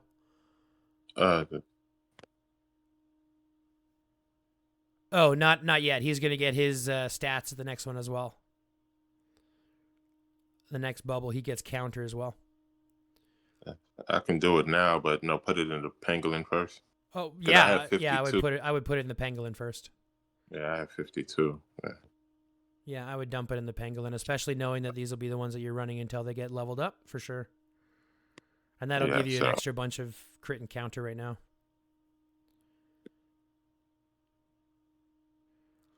Okay, so now let's go back here. Now we can look at our attributes.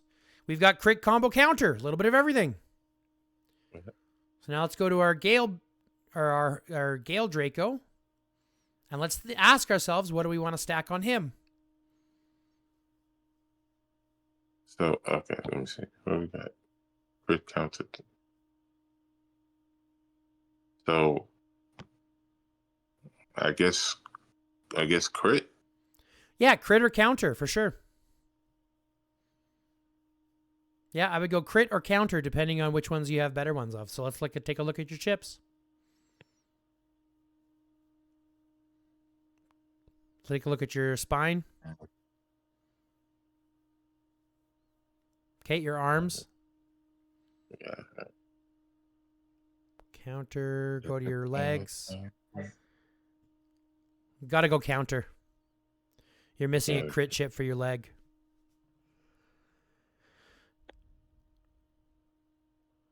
Yeah, you'll have to stack counter. Let me see. You're missing one for your right arm. All right, let's try this. Those are the crit chips, you know, right?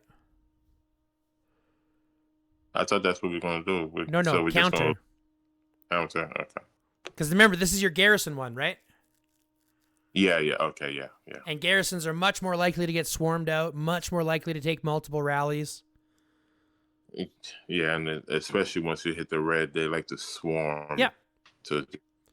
So we want to. So counter on a Garrison set is pretty good.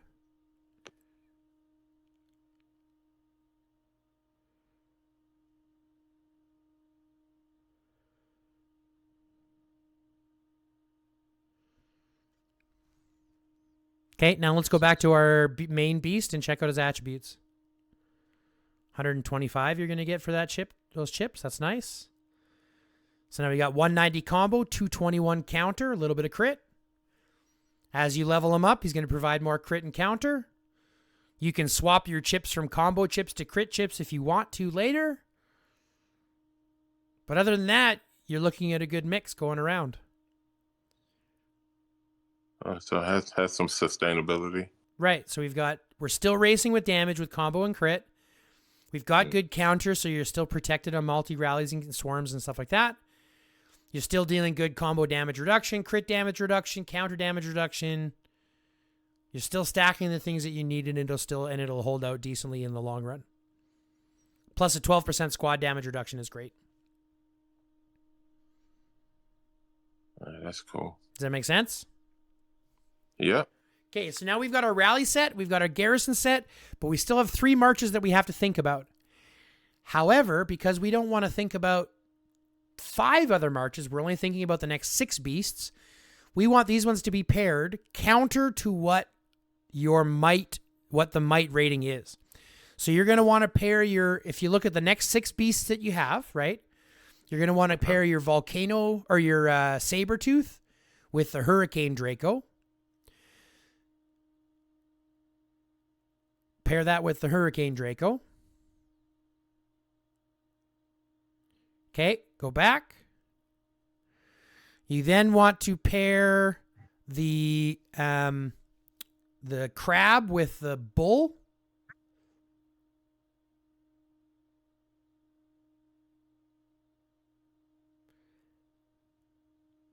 With the bull, yep. And then if I were you, I would pair the next one as the saber-tooth with the pangolin, not the pangolin with the saber-tooth. Okay. So lead with the saber-tooth, support with the pangolin. And the reason I'm telling you to do this, even though the hammer pangolin is technically stronger, is because of the fact that these ones you'll be fighting in the field with, you're not doing garrisons, and the pangolin really only matters, like the corpse bull and the pangolin really shine when they're in garrison, but they lose their 3rd skill entirely if they're not. Okay, so we want to keep them as support for fighting the field. But that's it. Now these next 6 beasts, click on your click on your saber-tooth. No, don't worry about any of this. Just click on the saber-tooth. Click on chips. Click quick equip. Cool. Go to your next one. Go to your crab. This one. No. Go chips. Go quick equip. Perfect. Go to your other guy. Your next one down. The next saber-tooth. Quick equip. Perfect. Go to your next one. Your hammer pangolin. Quick equip. Perfect. Go to your next one. Well, next 2. Yeah, quick equip. Perfect. Go to your last one. Quick equip. Now, do me a favor. Go back to your other one that we just did before this, the bull. Go to his chips. Take off those ugly blue ones.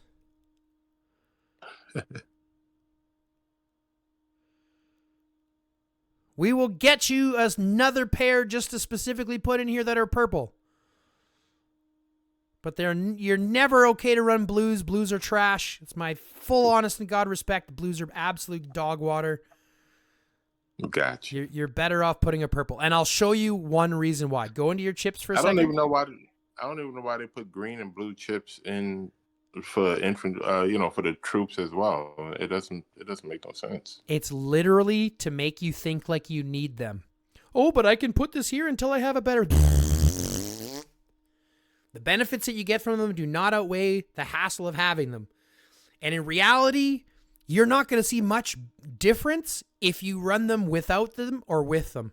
Like I run in my arena, I run 5 infantry squads. I don't run riders. I don't run ranged. I've got 5 sets of infantry, and my weakest infantry set is like 1.5 million, and I'm still beating people that are 5 million might stronger than me. You see what I'm saying? So like a lot of it doesn't necessarily come down to the armament sets and the beast sets that you have. They just have to be somewhat balanced. So that's fine. Okay? So we know that we have to get some chips for our undead bull. Yeah. Right? Because we want to get some purple chips on them. But here's the thing. We don't need to equip any other chips. We're going to dismantle every other chip set that we have that's we're not using. So let's go into our bag. And I'll show you what I'm talking about again. I got quite a few dismantlers already. Biochemical beasts, chips. Go scroll down until we find the blue ones. All of the blue ones we're going to dismantle. Keep the purples, dismantle all the blues. These ones are fine. We don't have to worry about these. These are just fragments. So just go up to the blue ones again. Click on a blue one. Click dismantle. And let's take a look at all of the extra blues that we have. Not the purples. Purples we can leave. But just the blues. Scroll down first so we can get, yeah, because they're all going to be up as well as down. So go to the top first. And get all the ones at the top first.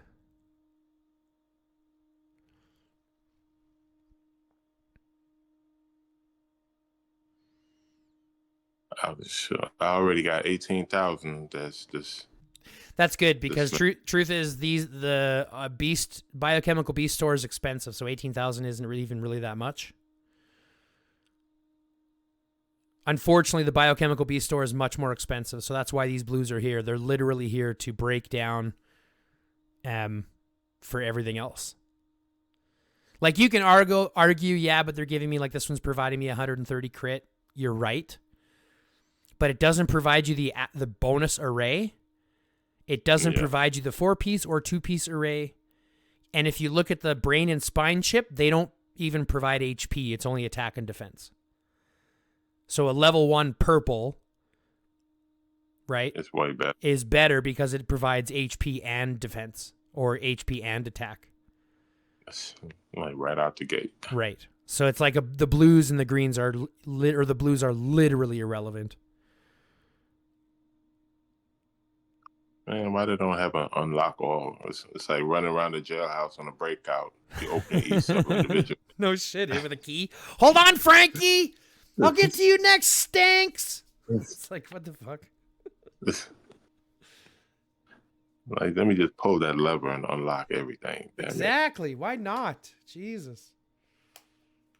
Bastard. It's the simple things that matter.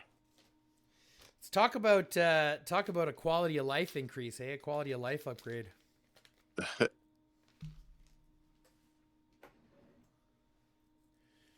you said you live in the States, eh? Yeah. I reside in Houston now. Oh, but nice.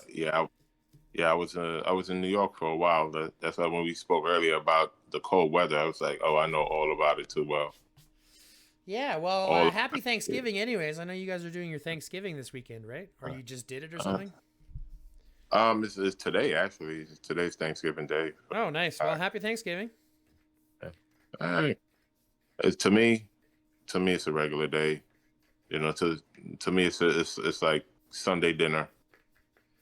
Yeah. You know, mama cooked the good food. I'm not talking about the atrocities that happened during the time. I agree. We both got some shit to agree with. But it's definitely Happy Turkey Day. Yeah, definitely. Yeah. Okay, so all those blues are irrelevant, doing nothing for you. Dismantle them. You don't need them. I'll get an extra $7,000. Yeah. And then you're going to go into your Biochemical Beast store. And you're going to purchase out, scroll down, the chip fragments for the sets that you're working on. The legendary chip fragments are going to be your best bet. Because here's the thing. They are the easiest way to increase your beast stats. Okay? But in your case, because you're working on your Rally and Garrison set, you're only going to buy out the chip sets during the physical beast week. You don't give a shit about grass. Okay? No. Let those grow naturally. You'll get those to grow naturally. But you do give a shit about physical. So when your physical beasts land, that's when you want to look at what physical chips, the physical actual chips that you want, the set that you're working on, and work on that set. Get it 5-star and then work on the next set. Okay? but you're working on one chipset at a time for your rally march. Focus on your rally march more than anything else. Yeah. Okay, so focus on those rally beasts, get them up as much as possible because that becomes your main focus. Okay. All right, back out. Now we can talk about marches because we've got beasts done. And all of the extra beast chips that you currently have, just consolidate them down. If you have multiples, if you have copies, just consolidate all your chips down so you have them all as powerful as possible and as you don't have the extras in your bag. Okay. Okay, so now we're going to look at marches. So let's just click anywhere and click send march. Let's do your farmers first. So can you show me how you said you have them saved, right? Can you show me what your saved farming marches look like? Yeah. Can I mass deploy my farming march? No. No. Just go create squad and go. Just show me what you have saved.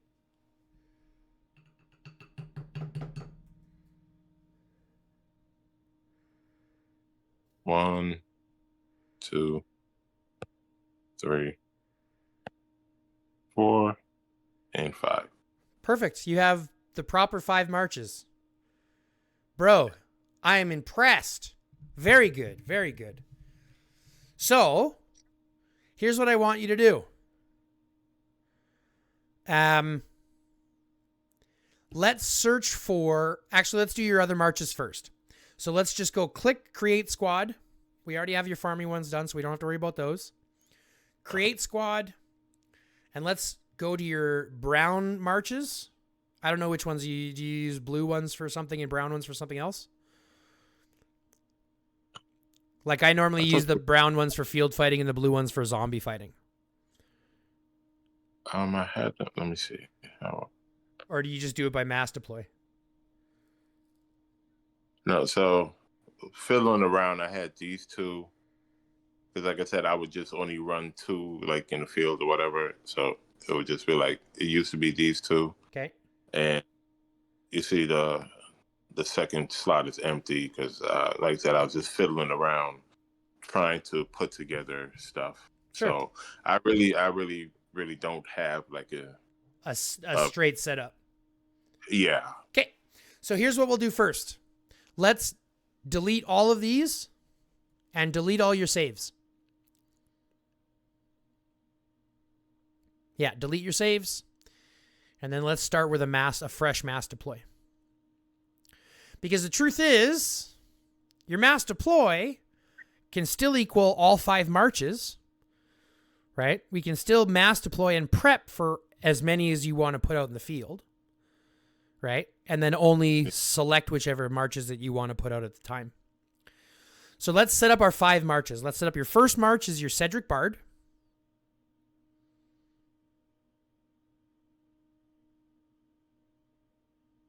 Oh, you just passed him. Right there. Right underneath Jeremy. Okay, Cedric Bard. And you're going to save this. Now save this one here as your number 1 black or brown march. Perfect. Now let's go and we're going to make your garrison march, which right now is Rygaro. But like I said, if you're going to swap it, you're going to swap Rygaro for Boyd. And you're going to go Rygaro Riven. Okay, you're going to go Rygaro Riven and you're going to change the beast to be your garrison beast. Perfect. Make sure you've got full infantry. Save that as your number 2. Now let's go put your Sophie in there.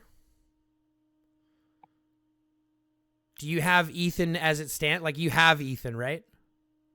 No, I don't have Ethan. I have him. He's awakened. Like you don't even have Ethan collected yet? No. Okay. No problem. No. Sophie Lewis is fine for right now. I was mistaken. I think my farm account has Ethan in it. Well, you'll need to get Ethan, whether you just capture him in the next TC or not is fine. Yeah, so this is Sophie Lewis is fine for right now, and then let's put the Sabertooth Draco. And save that one as your number 3. Okay. Let's go to... Oh, I do have you said Lewis is good because he multiplies, but I do have her, Julia. She's awakened. That's fine. You're talking about using her in the field, and Sophie is better than Julia. And Ethan has, Lewis has... Okay. Sorry, what? No.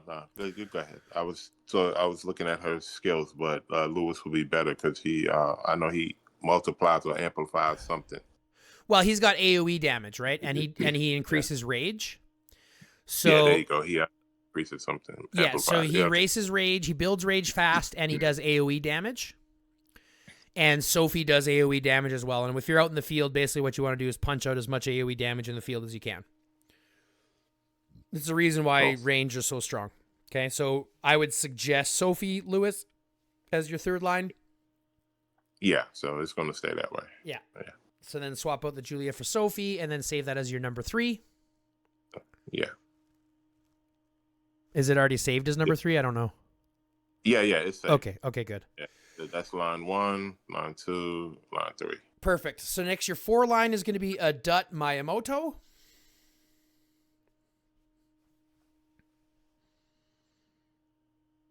And change your beast to the next right. Yep, the next pangolin beast. Save that as number 4. And then your number 5, this is where you're going to pick kind of where you want it to be. Do you have Lee Sung-won? Yes. Where is he? Okay, so what I would suggest then is a buffing, debuffing line consisting of Claude and Lee.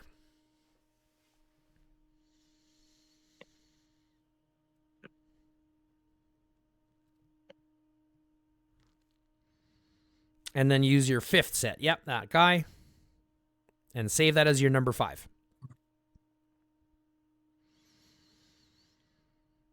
And this would be effectively the set that I would use, the 5 marches that I would use in your arena. But now what you can do is click 1. Click OK. Click your next spot. Click 2. Click OK. Next spot, click 3. Click OK. And go through until you put all 5.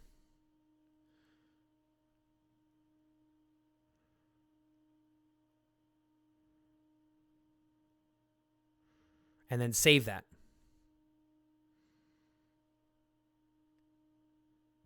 Okay, now here's what's going to happen. When you are fighting in the field or doing whatever you need to do, these are all your marches. If you're going to use your rally march to rally with, it won't populate in your mass deploy. So you don't have to worry about it. If you're garrisoning with your Raigoro, it also won't approve in your mass deploy, so you don't have to worry about it. In that situation, all you're looking at is your Sophie, and then your 2 fighting lines become Sophie and a Dut. If you're not fighting with your rally, if you haven't set a rally, you can send Cedric Bard in the field, right? With your Dut and Miyamoto instead.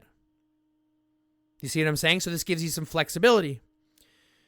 And that Claude march at the end, the Claude Lee, I would actually click on that march for a second.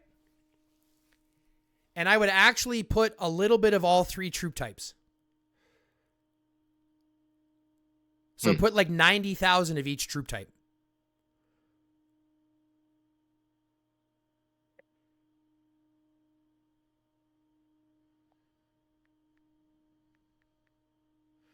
Yeah, 90,000 ice trailblazers as well. And then the rest in the elite heart racers, as many as you can put. It's not going to be 90,000. It's like 8820.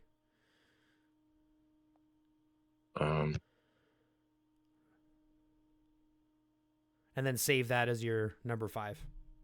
And the reason I'm saying this is because Claude obviously benefits all 3 troop types.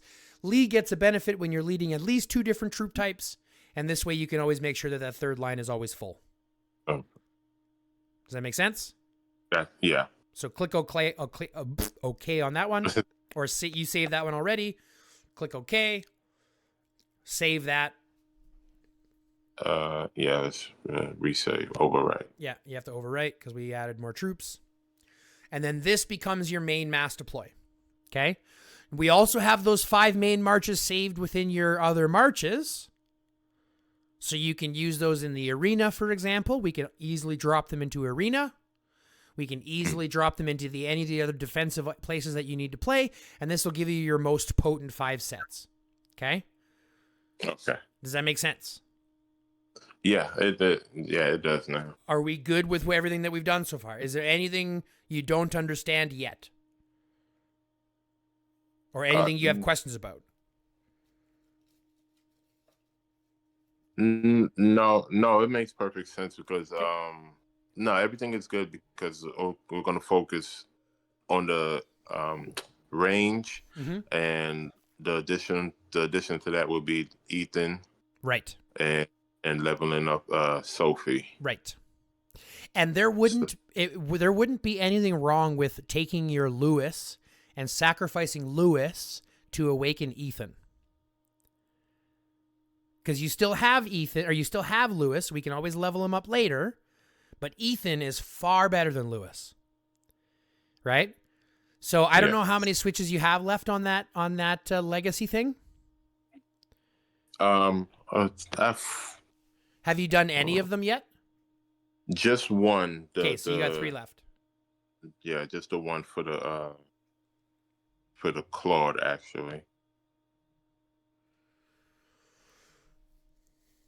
So yeah, so where I would look at, right, just thinking about it, I would look at swapping your Raigoro for Boyd to give you that Boyd Riven, which is far better than Raigoro Riven. I would look at swapping out either Lewis or Julia for Ethan. I would look at swapping out Lewis or Julia for Sophie.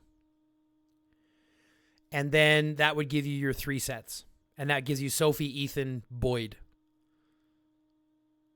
Which fills out your garrison and then fills out your infantry or your rally set or your other field fighting set as well. Does that make sense? So I could kind of do Boyd now, right? Yeah, you can if you want, for sure. But I have to take Ragnar out from garrison to shelter because it won't let me. Oh no, it's because you have him on an expedition. Are you have him in a truck right now? No, he's I have him guarding the shelter. Well, that's not going to be enough, though. Do you have them on a semi-truck, I mean? Go to your semi-trucks, or have you done your semi-trucks already? Yeah, I did my trucks. Which one is the trucks? This one. Well, the trucks are done. I think he was on that one. I think you can use him now.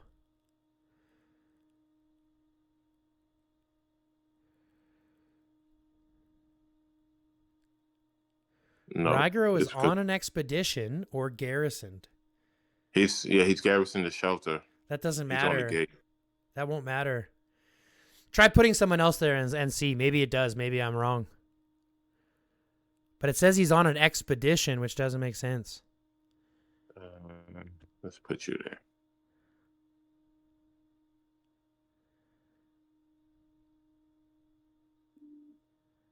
Yeah. Oh, wow.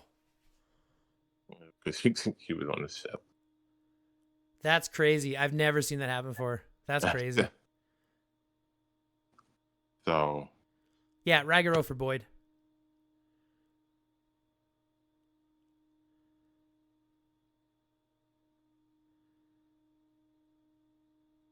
Now swap your shit to Boyd. And then swap Boyd into all those positions. So take the equipment off him. Yeah.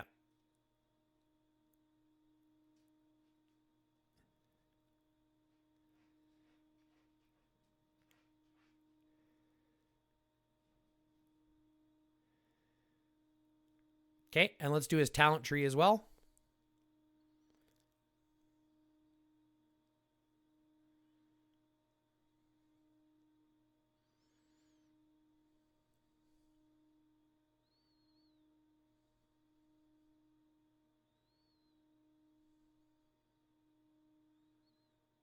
We do the garrison side, right? We don't touch the infantry squad, right? It's going to be a little bit. So first and foremost in your garrison squad, go to the left and pick here. Go to the garrison side of things. No. In the garrison tree. Oh, Go to the one that looks like a star. Yeah, get that one first. This is your multi-rally garrison, which is what you're going to assume most of your garrisons will be. And then here, get your rage on this side as well.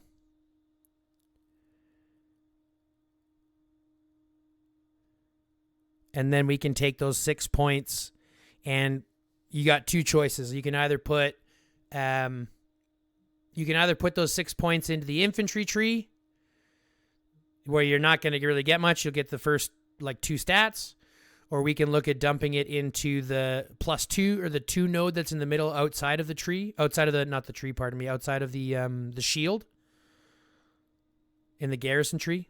There's the 2 nodes that are in the inside. Yeah. Your squad HP, or the ones inside the infantry squad closest to the rage. So this is not good, all right? Well, it is, but you can't get to it. Get to it, yeah. So you can either take those 6 points and put it in the infantry squad there, where you're going to get some attack, some travel speed, and some HP.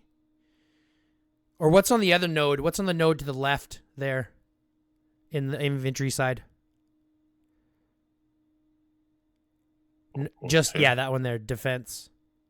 So you might actually be better here to go with those 3 nodes. Take the 2 for the infantry squad attack, 2 for HP, and 2 for defense. And forget the travel speed.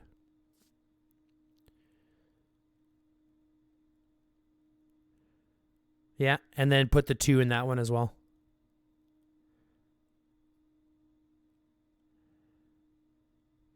Yeah. Because now you're getting HP, attack, and defense.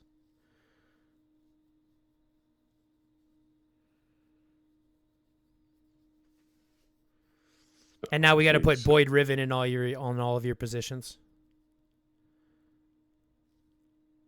So go to your save march first.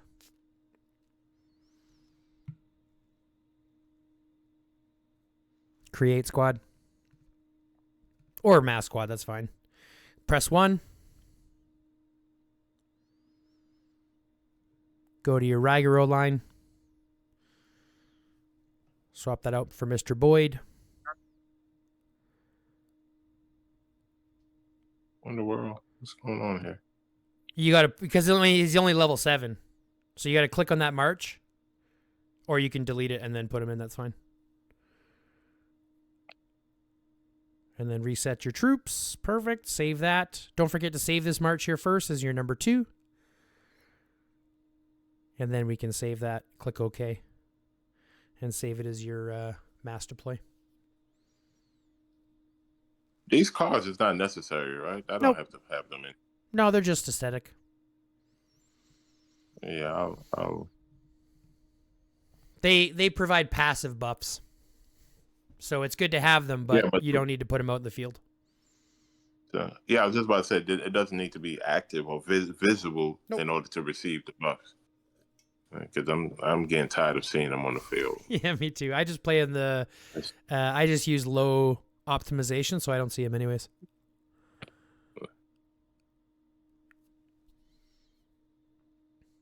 So these become your 5 marches. Let's go to your arena and set them up in your arena as well.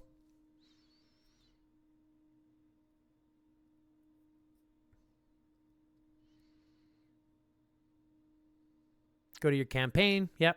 Arena of Doom. Defense. Delete all those. And then just put in 1, 2, 3, 4, 5.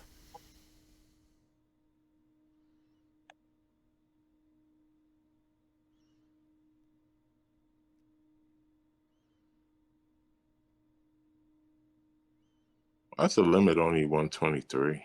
Yeah, they cut down the limit inside of this, which is dumb, but that's fine.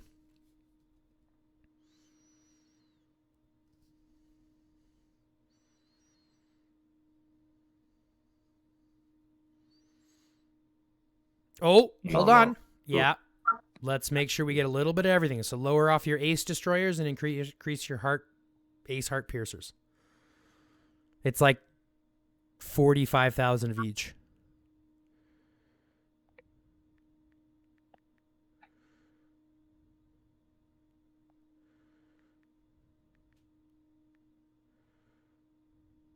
And then just slide that one up. And then send that one. Okay, now before we send these out, we want to move them around a little bit. Okay, so let's move your Sophie Lewis to the back line. And your Adut Miyamoto to the back line. Really? Yeah. Okay. And then move Cedric. Nope, Claude, you want him on the back line too. You don't want him to be targeted. We want him to be untargeted. Move your Cedric Bard in front of your Claude LeBlanc. And this would be your setup that I would choose. Because you've got your tanky ones in the front, your Cedric Bard and your Boyd Ethan, or your Boyd Riven in the front. And you've got all your damage dealers and debuffers in the back. So your front guys will get targeted first. If you wanted to as well, you might even put your Cedric right in the back line beside Sophie as well and just run Boyd on defense. But that becomes one way or the other, min-maxing depending on how you want to do it. But this would be your setup, so I would complete this formation. Okay, yeah. I think that's best. And then go to your attack. So you have to challenge someone. Do you have 100 gems? Yeah. So spend 100 gems to challenge someone because we have to change your attack one too. Otherwise, you'll forget. Delete them all and reset the same way we did.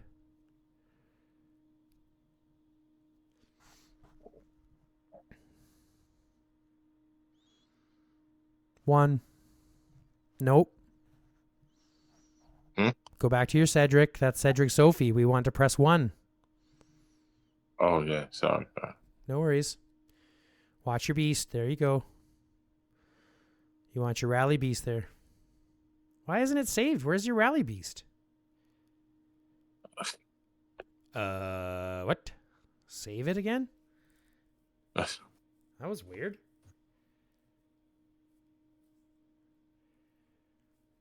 Yeah, now you're number 2.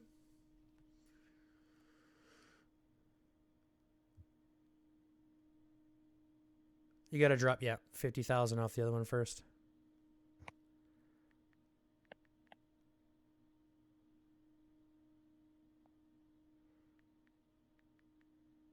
I noticed that every update is always something changes. Yeah.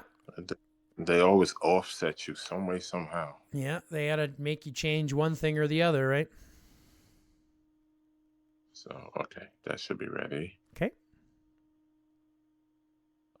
Who did I have here? I had them here. Mm-hmm. That looks straight. I had Sophie. Okay, that looks good. Mm-hmm. And then Boyd Riven at the top there. Start challenge. Let's see how it plays out.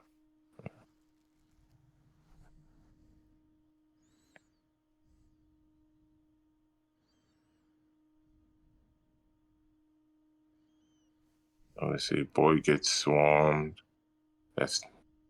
He's taking on Ribbon and. You see all that damage that just got dealt by your Sophie and Cedric? Yeah. Their lines are chunking. Holy. Yeah, but Duck getting crushed. No. Doesn't matter. Doesn't matter. Remember, what we're leaning on is the AoE damage from Sophie, Lewis, Cedric, and Bard. Yeah. Look at that. Your Boyd's going to drop, but that's totally fine. Claude is busy there doing exactly what he was designed to do. Debuff, debuff, debuff, take out HP. Yeah, this is gangster.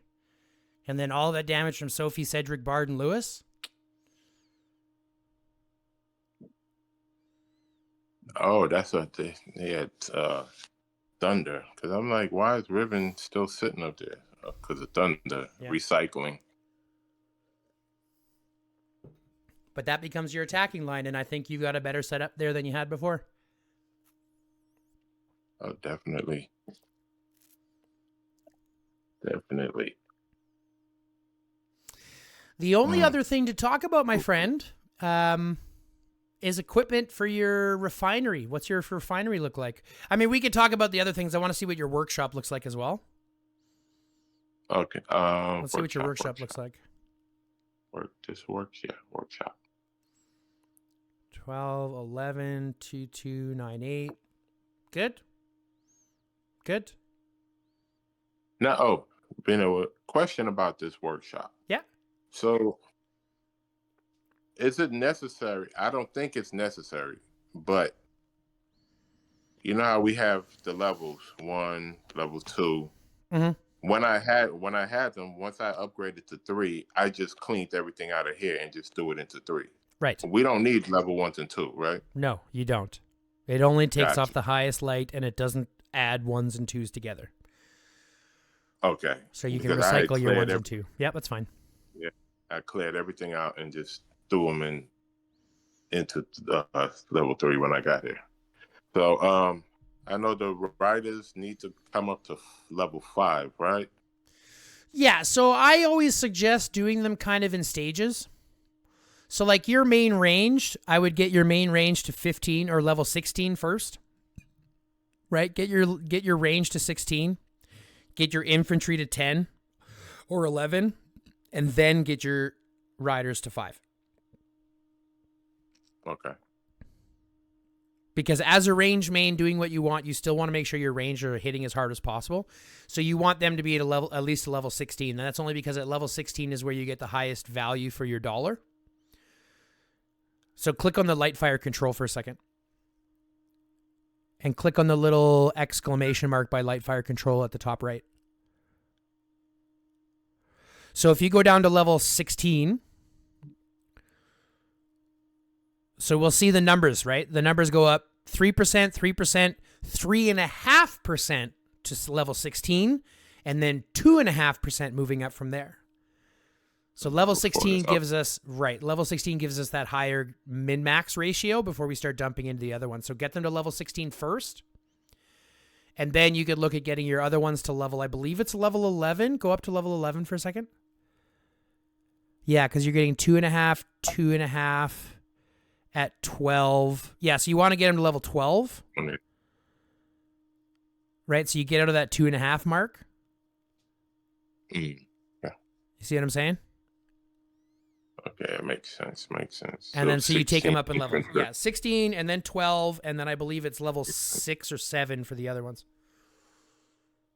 And then just move them up in sections, right? Do a couple levels on your range, do a couple levels on your infantry, do a couple levels on your rider, a couple levels on your range, a couple levels on your infantry, a couple rider. Now, the reason why we want to keep them maxed even on riders, even though you're not going to benefit from riders, is because of the overall squad fire protection and firepower and protection. Okay? You were saying this, right? Right, because these will provide overall squad firepower and overall squad protection. So that'll help everybody. Cool. Does that make sense? Yeah. Good. Your workshop looks pretty good. Definitely have to. We're getting some points on the next TC. Yeah, and that's a good thing for DS, right? Get a lot more of that high carbon steel. Yeah, that's how I was glad that I was accepted in, because I can use the little bump in carbon. Mm-hmm. Workshop and everything else. Yeah, it makes sense. Okay, so show me your refinery. This will be the last thing that we need to kind of worry about today. Have you been doing stuff on your refinery? Yes. I've been putting some attention into it. Okay. I have. What's your go into your smith and show me what equipment you have for your stuff? So for infantry, look at that.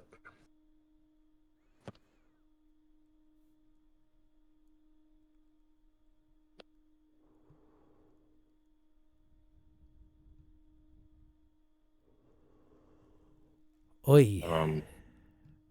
What's up?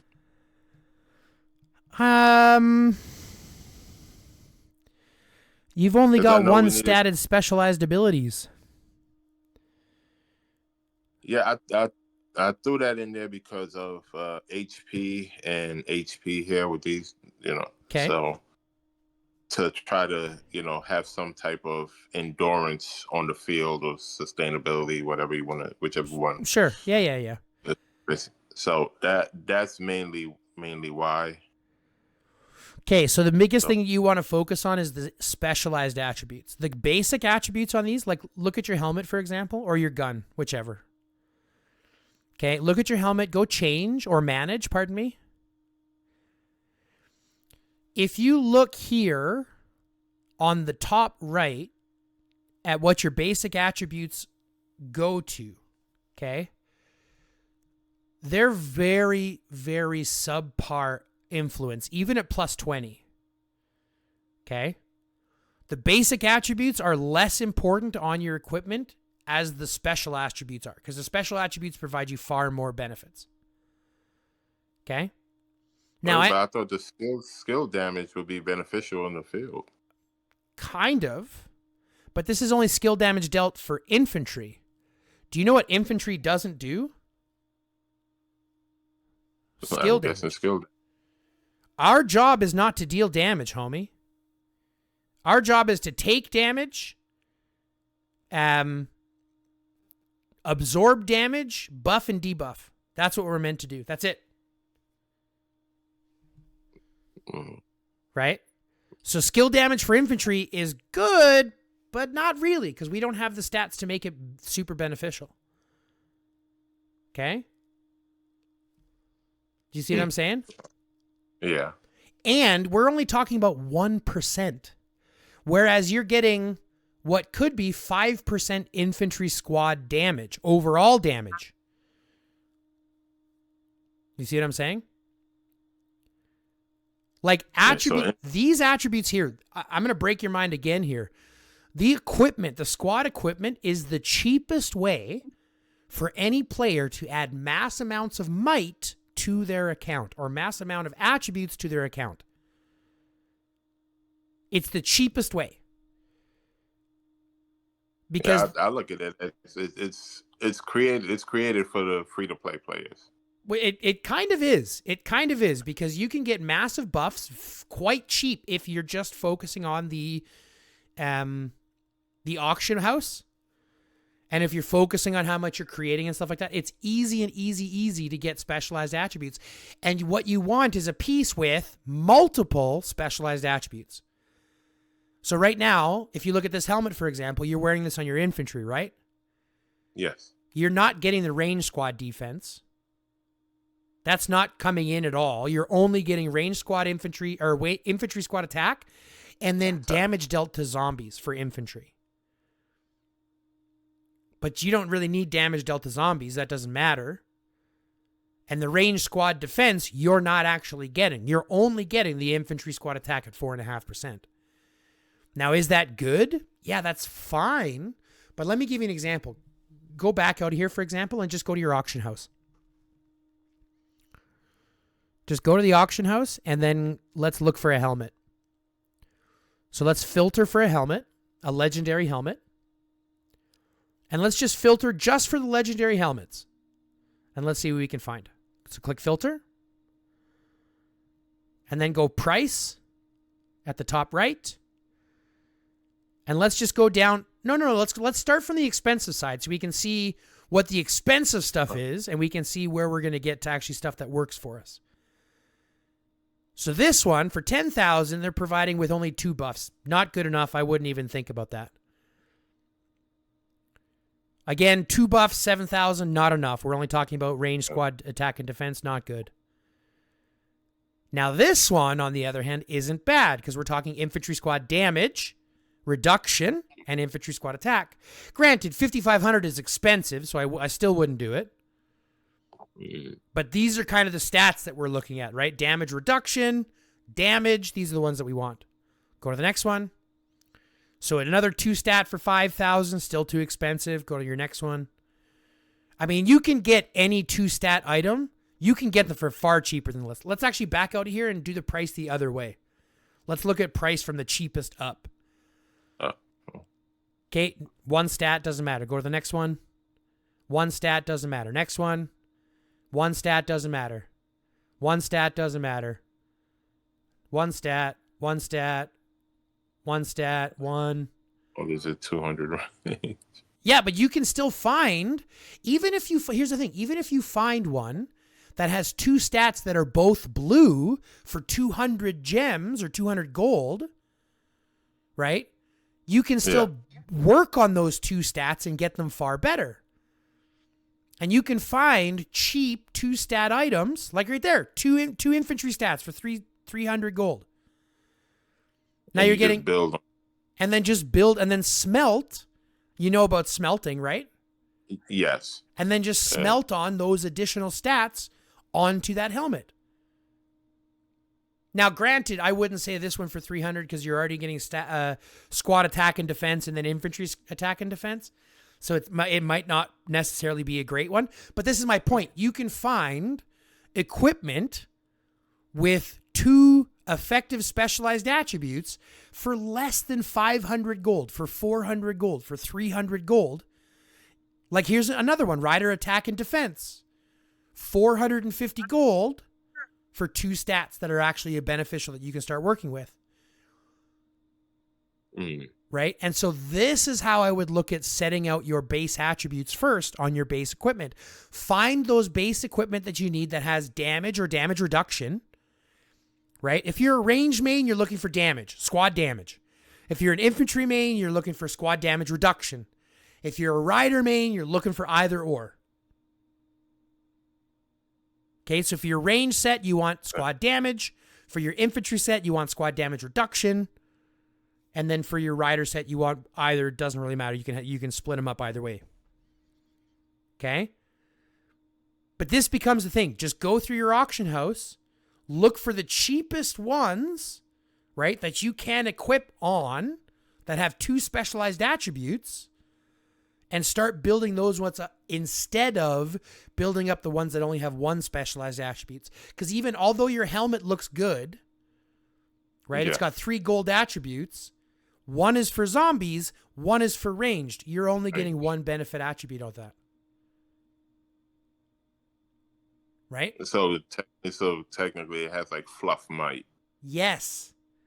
Technically, that is not a 279 million might helmet. It's really only like 120, maybe? Because you're getting extra stats from damage dealt to zombies, which you're not using, and extra stats from range squad defense that you're not using. So pretty much for infantry, focusing on HP is always a plus. Sure. But damage reduction and damage dealt is bigger versus the skill damage, which is more for range. Right. I'll give you a prime example. Click the little backout button. No, on this. Sorry, not a backout button. Go to Smith, the Smith button on the left, and let's look at the specialized attributes on the right. The little 3 dots by specialized attributes.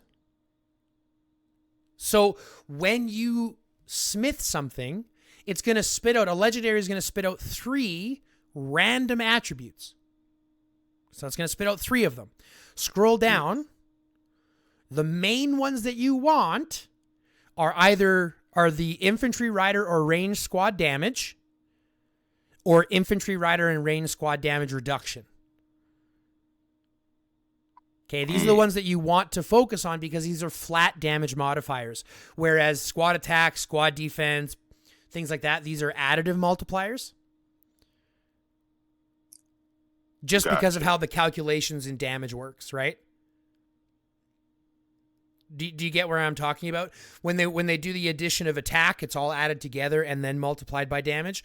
Whereas if we increase the damage, that's going to increase the flat damage multiplier at the end. Damage. Okay, yeah.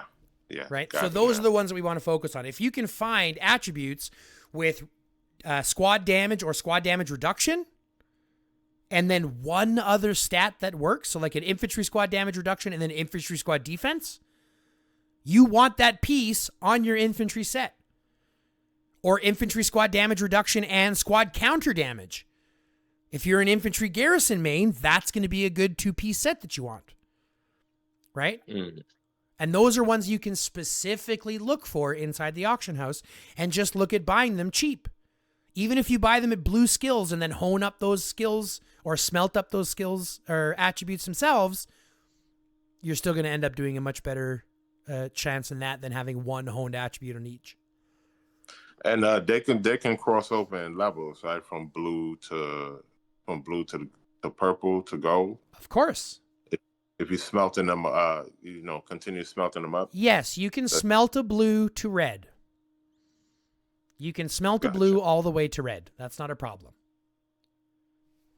Okay, so yeah, just find one good piece and then just continue and hammering at it.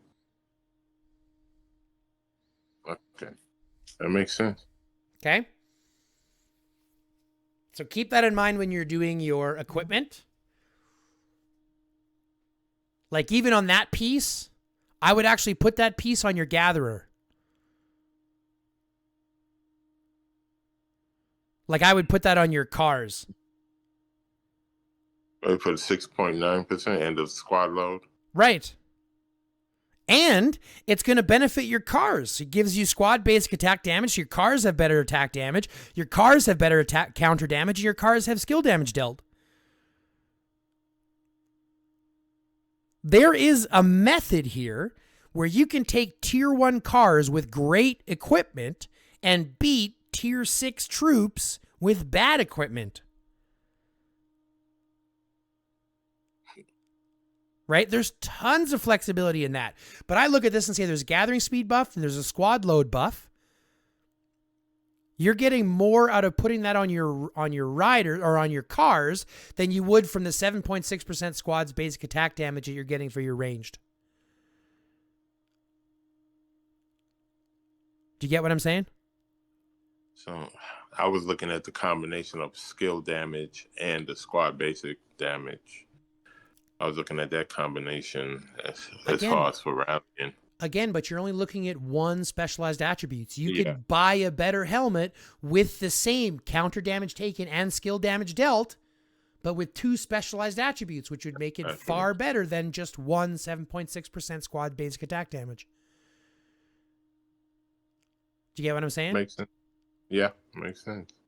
So this becomes the true depth of the refinery, because it really is about how do I min-max the equipment that I have and smelt on top. And then dismantle everything you're not, breaking them down to making sure that you can get those level 20s. And don't worry so much about the basic attributes, because they really are the least as influential. I'll give you a prime example of what I'm talking about. Click back for a second. Go into your smithing. Into your actual, and now go into your Forge preview button. Press the magnifying glass by Forge preview at the top right. Oh, I'm kind of lost there. No, top right where it says Forge preview. The little magnifying glass above the 3 dots. Yeah, exactly. So if you click on one, click on your autonomous turret. It doesn't give you what the total basic attributes are. I think it goes up to 3% and 3.5%. Or maybe 5% and 3% at the basic attributes. So you're not actually getting a huge amount of attack or a huge amount of skill damage dealt from your basic attributes. Truth is, your basic attributes are far less important than the other ones. Okay? The only things you're really not concerned with are the zombie ones and the gathering ones. If you can get HP, great. If you don't get HP, it's not going to hurt you. But ideally, the only ones that you don't want on your fighters are the food, like the individual radar, the claymore mine, right? Because we're talking about zombie stuff and gathering stuff. I'm not going to put that on my fighters. But any other one, you're going to see benefit from. Any other one you'll see benefit from. So whichever one you can get outside of that, because you're looking at the basic attributes plus however many of the specialized attributes. And the specialized attributes are the ones that matter the most. It's matter, yeah.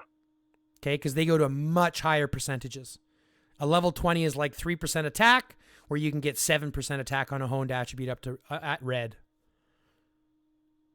Does that make sense? Got some more work to do. Yep. But again, this is why our concept is always hyper-focusing to do the best we can, because if you don't, you're thinking about 5 marches, 10 beasts, 60 chips. What is that?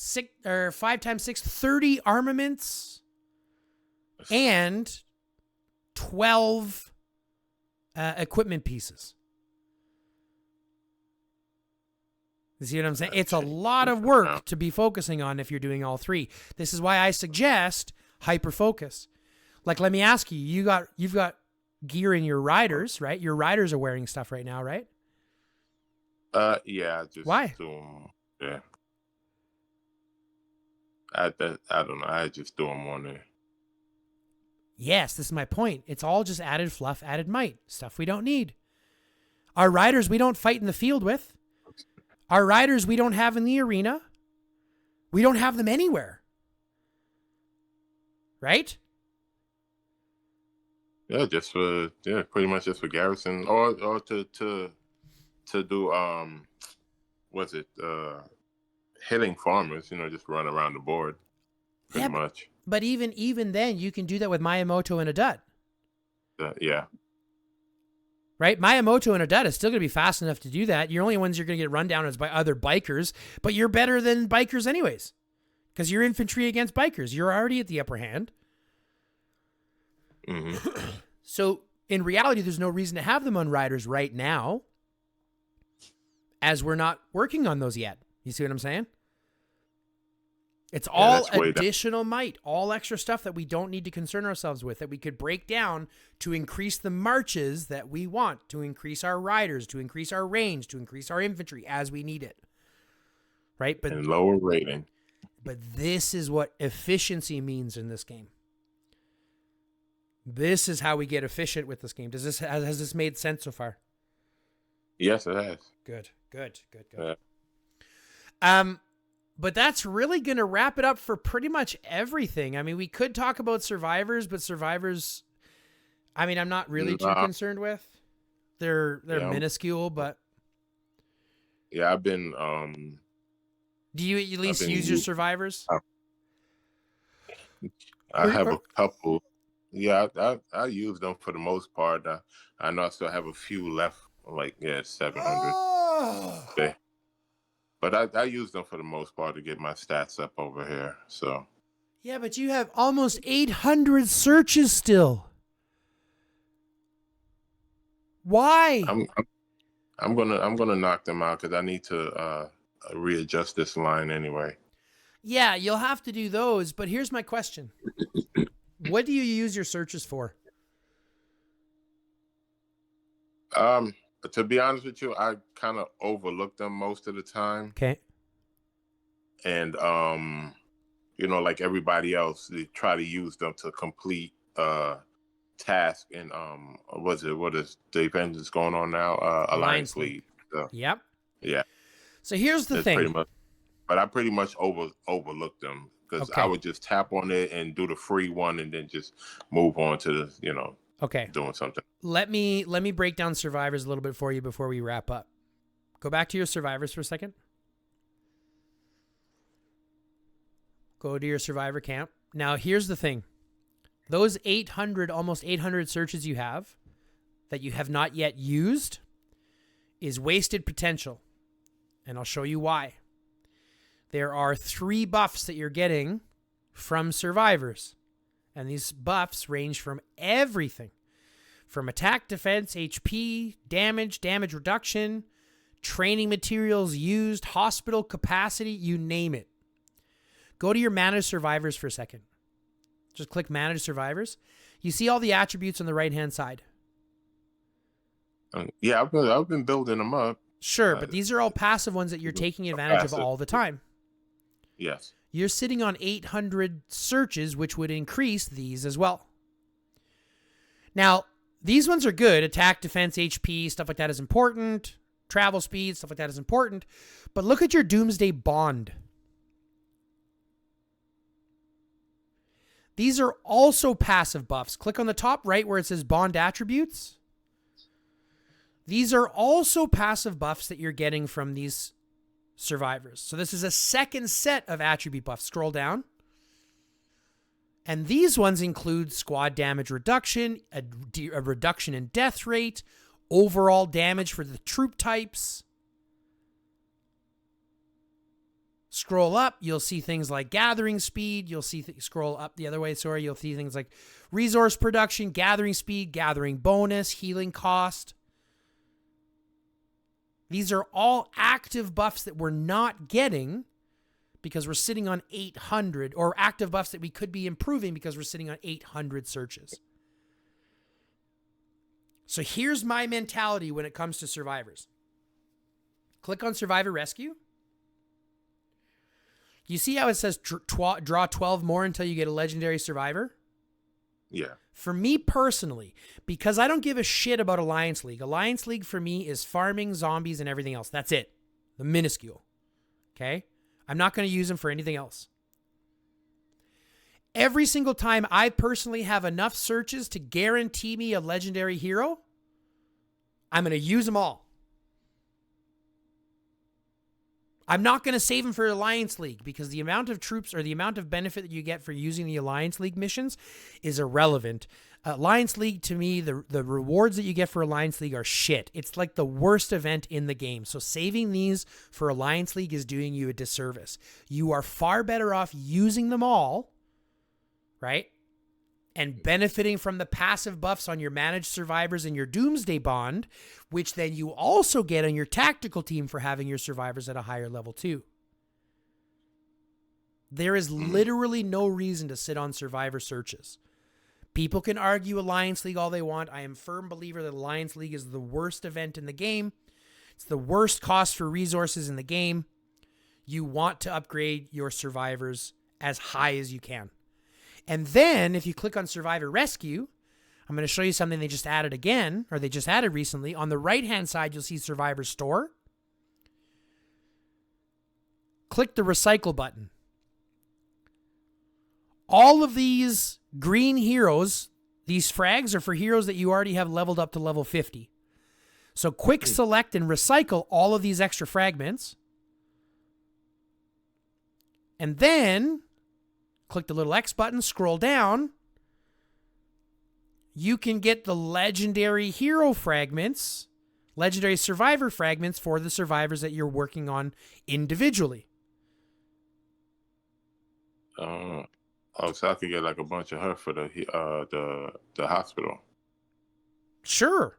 But what I would do is I would go back real quick and I would look at two things. First, I'm obviously going to suggest using all of your searches, right? Get them out of the way, get all of your extra stuff so that we started everything from scratch, right? Rescue them all, get everything. Level up all your heroes the best we can, then we can take a look at what you're getting. Now go to your heroes and level up all your managed survivors. And quick level up. Perfect. Now, go OK. Go to your Doomsday Bond. Level those ones up. Look, an extra 1% resources that you can raid now. Just for having them this way. Who cares about Adventure Attack? That one doesn't matter as much, but that's irrelevant. Yeah, no. Makes no sense. But here's the thing. Scroll down. Now you're a range main, right? Yeah. Let's scroll down until we find the range squad damage. Right there. Perfect bullseye. So what we want to do is we want to level up these three heroes to level 15. What was that? Arnold, Skylar, and Blaze. So Arnold will do attack, Skylar will do defense, and Blaze will do HP. And that's not here. Where? No. That's right. It'll still provide them there in the Doomsday Bond as well. Go down. So if you look at the three, just click on one. He's going to naturally provide range squad attack. Right? So you're naturally getting range squad attack from him. But the Hawkeye elites you're getting when he's in a team, he's getting something else. So you're naturally getting HP, naturally you're passively getting defense, passively getting HP. And then when equipped, that's when you provide the bonus to your Hawkeye, to your Cedric. Inside the tactical team, which you can do later. But now what I do...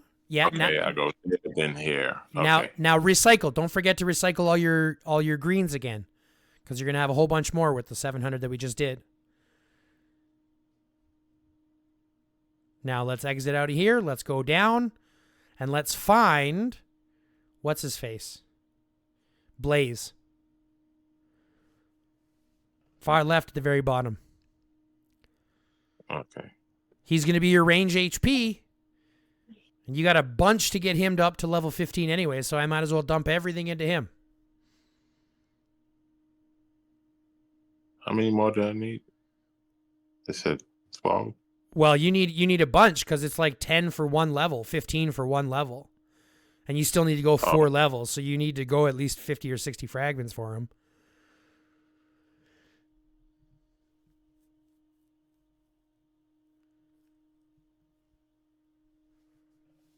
Now go to your managed survivors, level them up as you can. I think you get 2 levels out of them.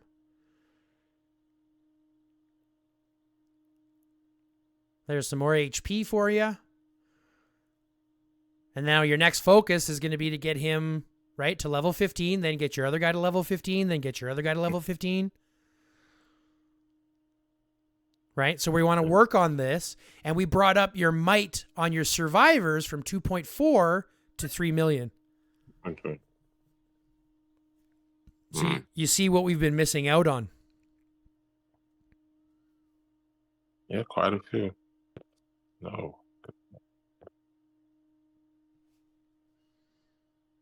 So has this all made sense so far? Okay. Yes, it has, definitely. Good. Definitely the big restructure and some fine tuning. But yeah, definitely.